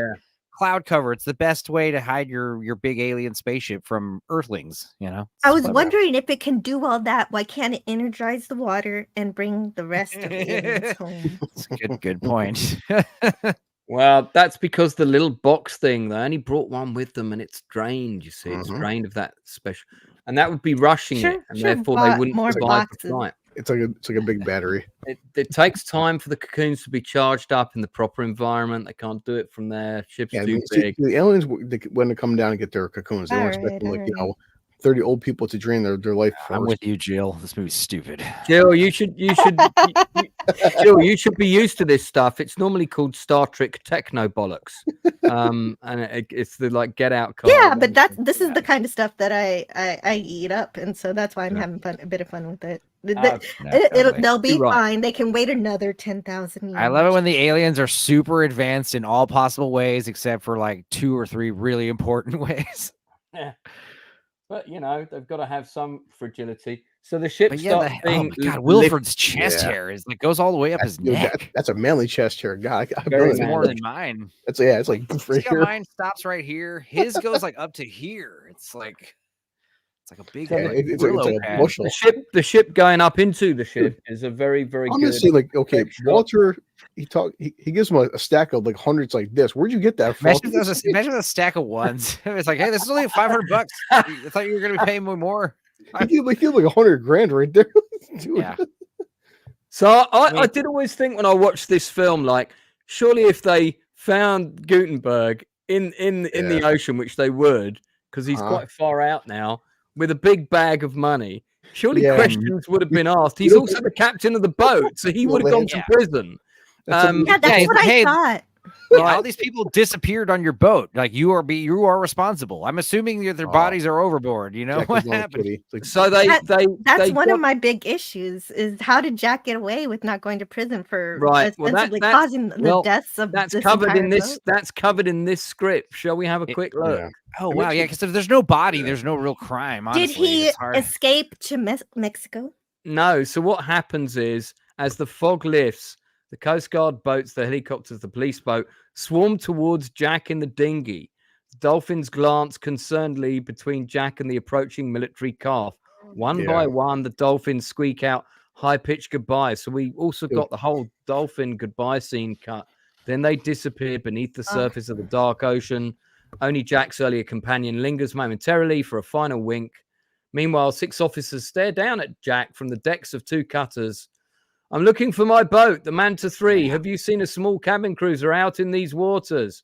Yeah. So basically, it's setting up that he's going to say they stole it. Yeah, And the I fact was that he's looking in the for fact it. that he's in the dinghy saves his ass, because like if they had, if he had transported like their bodies somehow with leaving the big boat, that would have been Now, anyone gets a line hard to where explain. Jack says he's like, "May the force be with you." He jumps out the boat. Yeah. Come on, That got a big laugh out of me for sure. That got a laugh in the cinema. I don't think that's in the Live long and prosper. Remember that was really cute. It was kind of dorky. You guys remember a time in it. 2024 people actually love Star Wars? Well, no, but they also use this quote in season 3 of the Warville, so it's not gone. But even a small one between Jack and Kitty, he's like, he said, I almost bought a ticket. Like, did Walter offer Jack a spot, but he turned it down? Yeah, he could have gone with them. And I mean, if I was him, I'd because it's clear he doesn't have any family for whatever reason. Yeah, especially I definitely would have gone. He's got a hot alien girlfriend too. I mean, why not? Come on, dude. Listen, if man, you watch the sequel, she's actually not interested in him. Lance would have gone. Yeah, well, she showed him how she shows affection. Now he can show her. And Jack was just a booty call. It's depressing. She shares with him in a restaurant in the sequel. What are you on about? So we're kind of coming into the end. But it's kind of funny that the little boat had enough room to save all the cocoons, but there's a giant Hawken spaceship. Yeah, I know they say that the cocoons wouldn't survive the trip, so that's their excuse. Because reasons, I mean, because we can't energize anymore. But it's funny because, like you said, like everything that happens in this movie, like them going away on a spaceship, it's a metaphor for your grandfather, your grandmother dying, they went away, and it's everything in here is like, if you it's one of these movies where like if you just take it on a surface level, it's pretty good, it's okay, it's got problems, but if you just look at it metaphorically, it's like it's amazing. It's almost like an allegory. Really good movie. Because they're having a big funeral scene, like everyone went to a higher plane of existence. It's hope everlasting. It's these guys don't age, they don't feel pain. Like, boy. And also, go ahead. It kind of go to a heaven with the angels, with the aliens. Yeah. They're just aliens. The little kid, the grandson knows that his grandfather's in a better place, because he turns around and looks up to the stars, and then we cut to the ship going into that really spectacular kind of universe sunset sort of space thing. nebula. Frequency is very good with Dennis Quaid, and Enemy Mine is good as well. I'm going to do both of those films. Yeah, I'm mad at Daniel. Daniel's pumping out every damn movie I love. Like, God. Oh, maybe you just I mean, and I saw Split Second at the cinema as well, sir. Yeah, so I was saying Steve Guttenberg's best role is when he plays himself on Party Down. That was so incredible and funny. Like you said, Lance, people tend to forget, like Ron Howard, he's directed a lot of films. People don't realize. And a lot of them haven't aged poorly. A lot of them are still, they hold up. If you want big, this in fact is one of his most special effects heavy movies, Yeah. No, the humanity of this film is, for me, is what makes it really interesting. The themes, as you say, the metaphors. It's also the casting is absolutely 100% spot on. There is not a weak actor in this cast. You're blending it with a lot of real people. Apart from those like Pops and a couple of others, all the people in the old people's home were really there. That was really their home. They shot it in the real place. And I like the fact that Ron brought his family. And I've read Ron and Clint's Howard autobiography, and it's really, really interesting, actually. And it's like Clint considers himself to be the black sheep of the family, and had a lot of problems with addiction and stuff of that nature. So it's really interesting to kind of hear the juxtaposition between the two of them. And he does talk about Cocoon a fair bit, but not so much his later movies, which I was a bit disappointed in. So that was Cocoon. Enzo, what would you give this out of 10? I would give this solid I'd say a solid 7.5, leaning heavy on the 8. It's great. It's a good movie. And yeah, like I said, there's little, if you analyze this movie like a science fiction fan, there's definitely some room for improvement. But if you watch this movie as a mortal being, it's a wonderful film. A science fiction fans, not mortal beings. It's true. Well, there it is, Lance. Oh my god, what a great shot, man. Yeah, that killed me, man. So, Blue, what about you? It's like definitely 9 out of 10. It's one of the films, Lance, where watching it with my kid. I've always said this with good cinema. My son's 16, turned 17.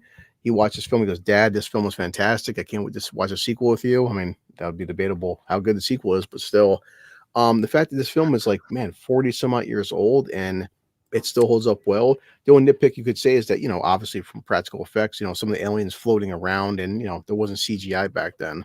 No. But in terms of storyline, yeah, it hits you in the feels in all the right ways. And, it's amazing watching a film. I watched this film when I was 5 years old, then watch it again at 15, then watch it again when you're 45. It's funny how you watch a film at different parts of your life. This film hits me a lot different in my 40s than when I was a teenager. Man. Yeah. There you go, Jill. There's the device that is. Well, this is my first time having watched this movie. Yeah. Yes, Jill, it is your. It's a little bit of science fiction, but it's also a lot of magic. It balances the fantasy and magic in a really heartwarming kind of way. And I like the Fountain of Youth kind of stories, and this one is a good one. And I really appreciate it. It's a lot harder to do something optimistic than pessimistic, and so this one, it when you can achieve it, this is one way in which to do it, and I appreciate it. It's a great way to have a antagonist that is not a villain, and that's something Star Trek's really good at. And this movie actually reminded me of Star Trek a little bit in terms of the aliens. They reminded me of By Any Other Name, when the aliens, the Kelvins, come from Andromeda and they put on human skins and they learn what it means to be human. And you're right. Yeah, and so this is a lot of fun, and of course Clint Howard it's fun to see. What would you give it out of 10? I give it an 8 out of 10. 8, okay. Yeah, it would have gotten more if we could actually complete the mission. Yeah, if the sequel wasn't necessary, you could take a few of the big plot points from the sequel and move them into the first one. And I think this first one would be so perfect if you could just take a few, more stuff is Steve Guttenberg and his dream of he gets turned down by her in the sequel a little bit because it's she's an alien. It's not going to work out, dude. But also she tells her she tells him you're going to have basically reveals that you're going to have a child with some woman with a heart-shaped birthmark or something. And Steve Guttenberg ends up meeting her at the end of the sequel. And, there's cute little stuff here and there in the sequel. The sequel isn't terrible. It's just not as good as this one. Yeah, it's a long shot. It's lacking. It should have been more dramatic. There's a bit of the military thing. Yeah. And is that because Ron Howard didn't direct it? He didn't, no.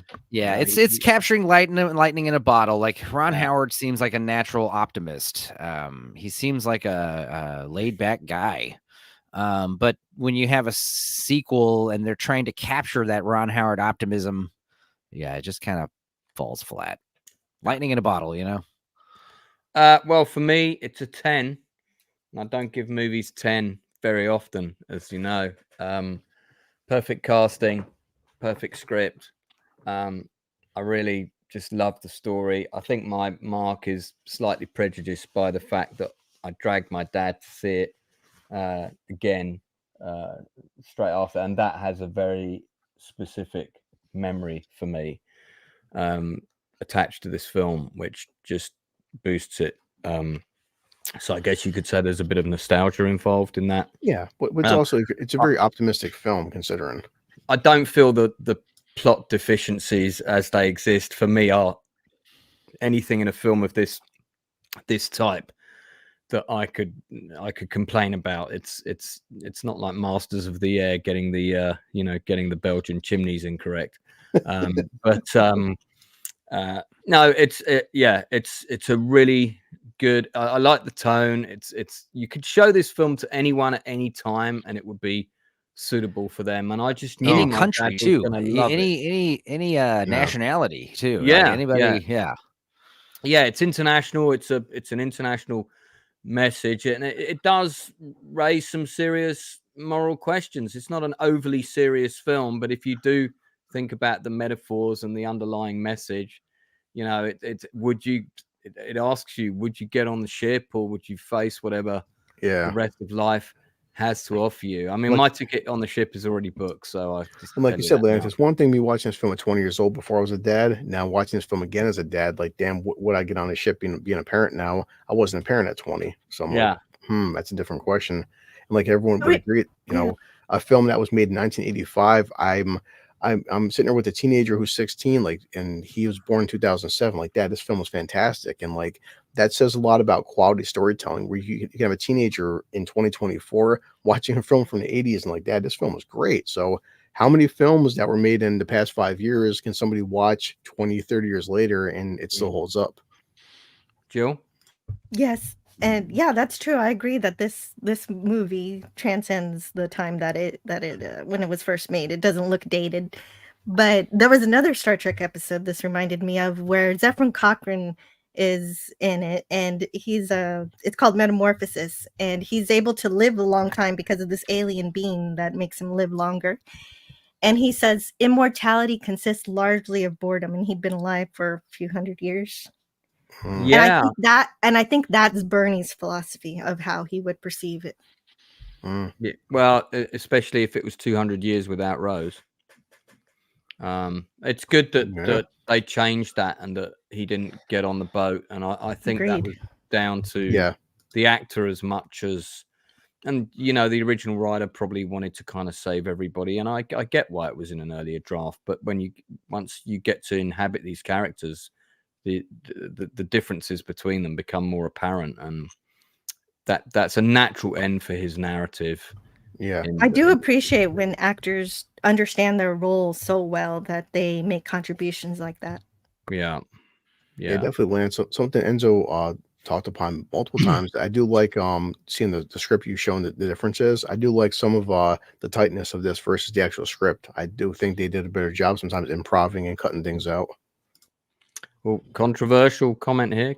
As a child, Clint Howard's acting was unbearable. Wasn't his voice dubbed in the Corbinite maneuver? I think it was dubbed.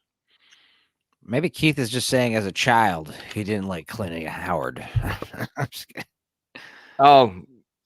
Yeah, I don't know. I don't know if Keith is saying when he was a child or is he talking about Clint Howard is not a great actor, guys. He's just a funny fan favorite, weird looking actor guy related to Ron. I mean, we love Clint Howard. We don't really love his acting.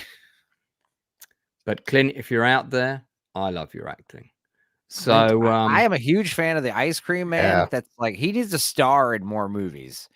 Yeah, no, I mean he's had his struggles. So it's he went down a different path and things kind of went off. Yeah, that's right. Gentle Ben. That is not a good TV show. It does not hold up well today. I agree. I used to watch that as a kid. Oh, right. I'm sorry, this is delayed. Yes, he was dubbed over in Corbinite. Thank you. I know that the Jill Wikipedia 9000 app does have a 30-second delay. So just a little. Yeah. Just a little. So that was Cocoon, guys. Nice. We finished at 8:10, which is good because at 9 o'clock we're back on again, some of us. So doing Masters of the Air episode 8. Oh my God, there's a lot to say about it. There's a lot to say about is that. It not holding up the show? It's not going to be as much fun as this stream. But am I going to be on episode 9 and not going to be happy with you, Lance? Am I going to be like, why'd you make me watch this, dude? Hey, man, it's your choice. I'm not forcing you. No, I will come on next week.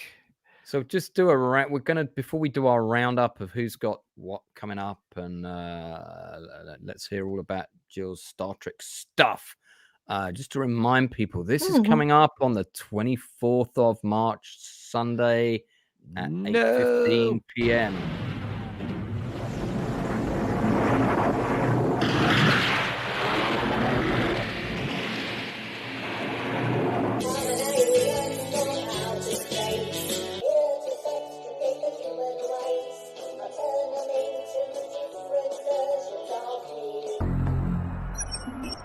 Base, this is Station 31. Do you copy?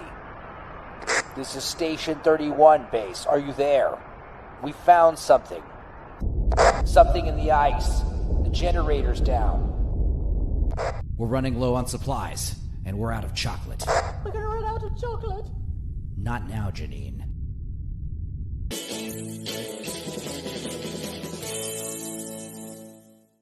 Yeah, we're gonna no, be not chocolate. We're going to be interviewing the cast and the producer of The Thing, the musical, along with, I think, one of the advisors on the film. So that's going to be fantastic. Got a couple of Muppets in the studio that night. Looking forward to doing that. So I'm back on Tuesday night at 10 o'clock. Masters the Air tonight at 9 o'clock. Boy, I can't wait. Yeah, indeed. So Jill, as our new guest on the channel. Oh, don't forget, we are still live. I don't know if you're aware of that. Okay, good. Just checking. And she's yes, I am. Okay, good. Jill, brief appearance from Jill there. She looks exactly like her photo. Tell us about your channel and all the stuff you've got coming up. Your channel is very Star Trek orientated. It sure is. Thank you so much for inviting me to this live stream. It means so much to me to be able to share my thoughts on all of this stuff. I had such a good time listening to you guys. You're welcome back. You're welcome back anytime, and I hope you'll come back for another sci-fi treat that I'll pick out for you. All right. Yeah, I hope to get to talk to you again. And I love to explore science fiction on my channel. My channel is also called Antiderivative Jill, with the heavy emphasis on Star Trek, but I do explore other things too. I try to remember films and TV shows when they were good, rather than bogging myself down with the new stuff that doesn't really. That's what we tend to focus on. Yeah, because a lot of the new Star Trek, it doesn't resemble what Star Trek should be. So, but however, things at Paramount kind of do seem to be on fire, so I'm a little bit interested. But for now, I have a show on Tuesday where I'm finishing my journey through all of Star Trek, the original series. This Tuesday at noon Central, I'm going to cover the Cloud Minders, and that's all I have to report for now. Thank you again for having me on. No, not at all. Nice. If you want to see detailed reviews of all the original Star Trek stuff, you can see some of the stuff Jill's got there. Alien 3, was that the director's cut of Alien 3, or was that the original release?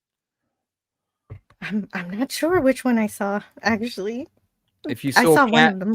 If you saw Cows on the Beach, then it was would have been the director's cut. Then I saw the director's cut. Yes, I did see the cows. Yeah, okay. Cows on the Beach are not in the original release. So do check out Alien 3 a lot. Do check out Jill's channel. Jill streams live regularly, occasionally talking about films and things. I was lucky enough to go on her channel talking about The Prophecy a couple of weeks ago. Ooh, that's a good one. Oh, yeah. It was a very impromptu invite, which I was very grateful Hermaphrodite Angels.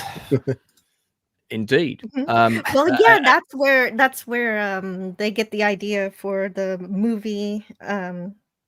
The next movie, which one am I thinking of, where they also have angels that come back and don't have any genitals?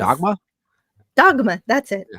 Yeah, well, I like that better, where they're like Ken dolls. In The Prophecy, they have both. That's right. They're hermaphrodites and non-functioning. Right, exactly. Yeah, what a weird movie. I should rewatch The Prophecy. That's also Viggo Mortensen is a really good depiction of Satan. The Prophecy is worth watching just for Christopher Walken. It is indeed. Walking in the winter. Yeah, I like when he kisses his hand and lights that angel on fire in the background. You know, that's so cool, man. He does like the Nome de Padre, and then he like lights the angel on fire. It's weird. Love it. Stupenzo, what you got coming up? I might go live tonight, do a Stupenzo cast, and talk about some stuff, random solo stream. But tomorrow, 11 a.m. Central Standard Time, early. You know, English breakfast, Oscars special. I don't know if you guys noticed, but there's the Oscars tonight. So yeah, me and Gord King are going to go over our predictions that we made a few weeks ago, and Chris and Wes and the usual gang will join us, and we're just gonna goof off. And then Wednesday, the next two we watches were allowed on YouTube, so I didn't have to edit them too much. I cut like half the movie, but I didn't have to like put the logo over them a lot. So next week, this Wednesday, we got Kazam. Me and my cousin watched Kazam for the first time ever. Wow. With Shaquille O'Neal, and that was a trip. Did you watch one with what's his name? Sinbad? Yeah, did you watch that one? We bring that up ad nauseum. My cousin was convinced that he not only saw Sinbad's Shazam, but he rented it several times from Blockbuster, which is obviously not true unless he is from the alternate mirror dimension. I feel like I had to. Yeah. Okay. Yeah, that's why I have a goatee, guys. I'm from the alternate universe where Shazam was never a thing. Okay. So he's the evil Enzo. I'm the evil Enzo for sure. It all makes sense, right? That I'm from the evil universe. Yeah, but also what else I got coming up? A cameo appearance, isn't it? Coming up. No, that's some stills from the Thing musical, Jim Henson's Thing. We got a whole bunch of them. It's going to be a pretty wild ride. I'm going to try to get as many stills as I can and put them in chronological order as they appear in the movie. Because the movie, it's lost. So it was hard to painstakingly restore the footage. Splice it together. It was hard. I did it all for free. Jim Henson didn't want anyone to see it. He decided it was too scary for children. We've got hold of a copy. So thank God, Lance. Other than that, I think Tuesday I'll be on your channel, Lance. And mine. Yes, and yours. We're going to be watching State of Grace, right? Mine's more important. Yeah, you're going to talk about your stuff in a minute. More important. I was going to let you talk about it, but and then I think just appearing here and there randomly. I was on Drunken Master yesterday on Uninspired Reviewers channel, it got blocked. and it did get blocked, which I assume it'll get put back up once you put in that dispute a day or two later. So once that's inevitably back up on the internet, be sure to check it out, because it was me, Russ, Dark Hour, Uninspired Reviewer, and that dude Real Reaper, and we had a good old time making fun of that. It was good movie too. That's a good movie. Well, we're going to wrap it up there, guys. Just reminds me to say thanks to all of my guests, Antiderivative Jill, and do give Jill a sub or two, please. She's nearly at 700, so let's get her to 700, and then that's only 300 away from 1,000. Get to 1,000. Yeah, please subscribe. We want to do that, so help her out with the subscriptions. We'll be back at 9 p.m. That's in 40 minutes. I've barely got time to go for a wee. State of Grace tomorrow night on Blue Collar's channel. Yeah, so check out all of those things. The links for my buddies are down below, and we'll see you all again real soon. Oh, yeah.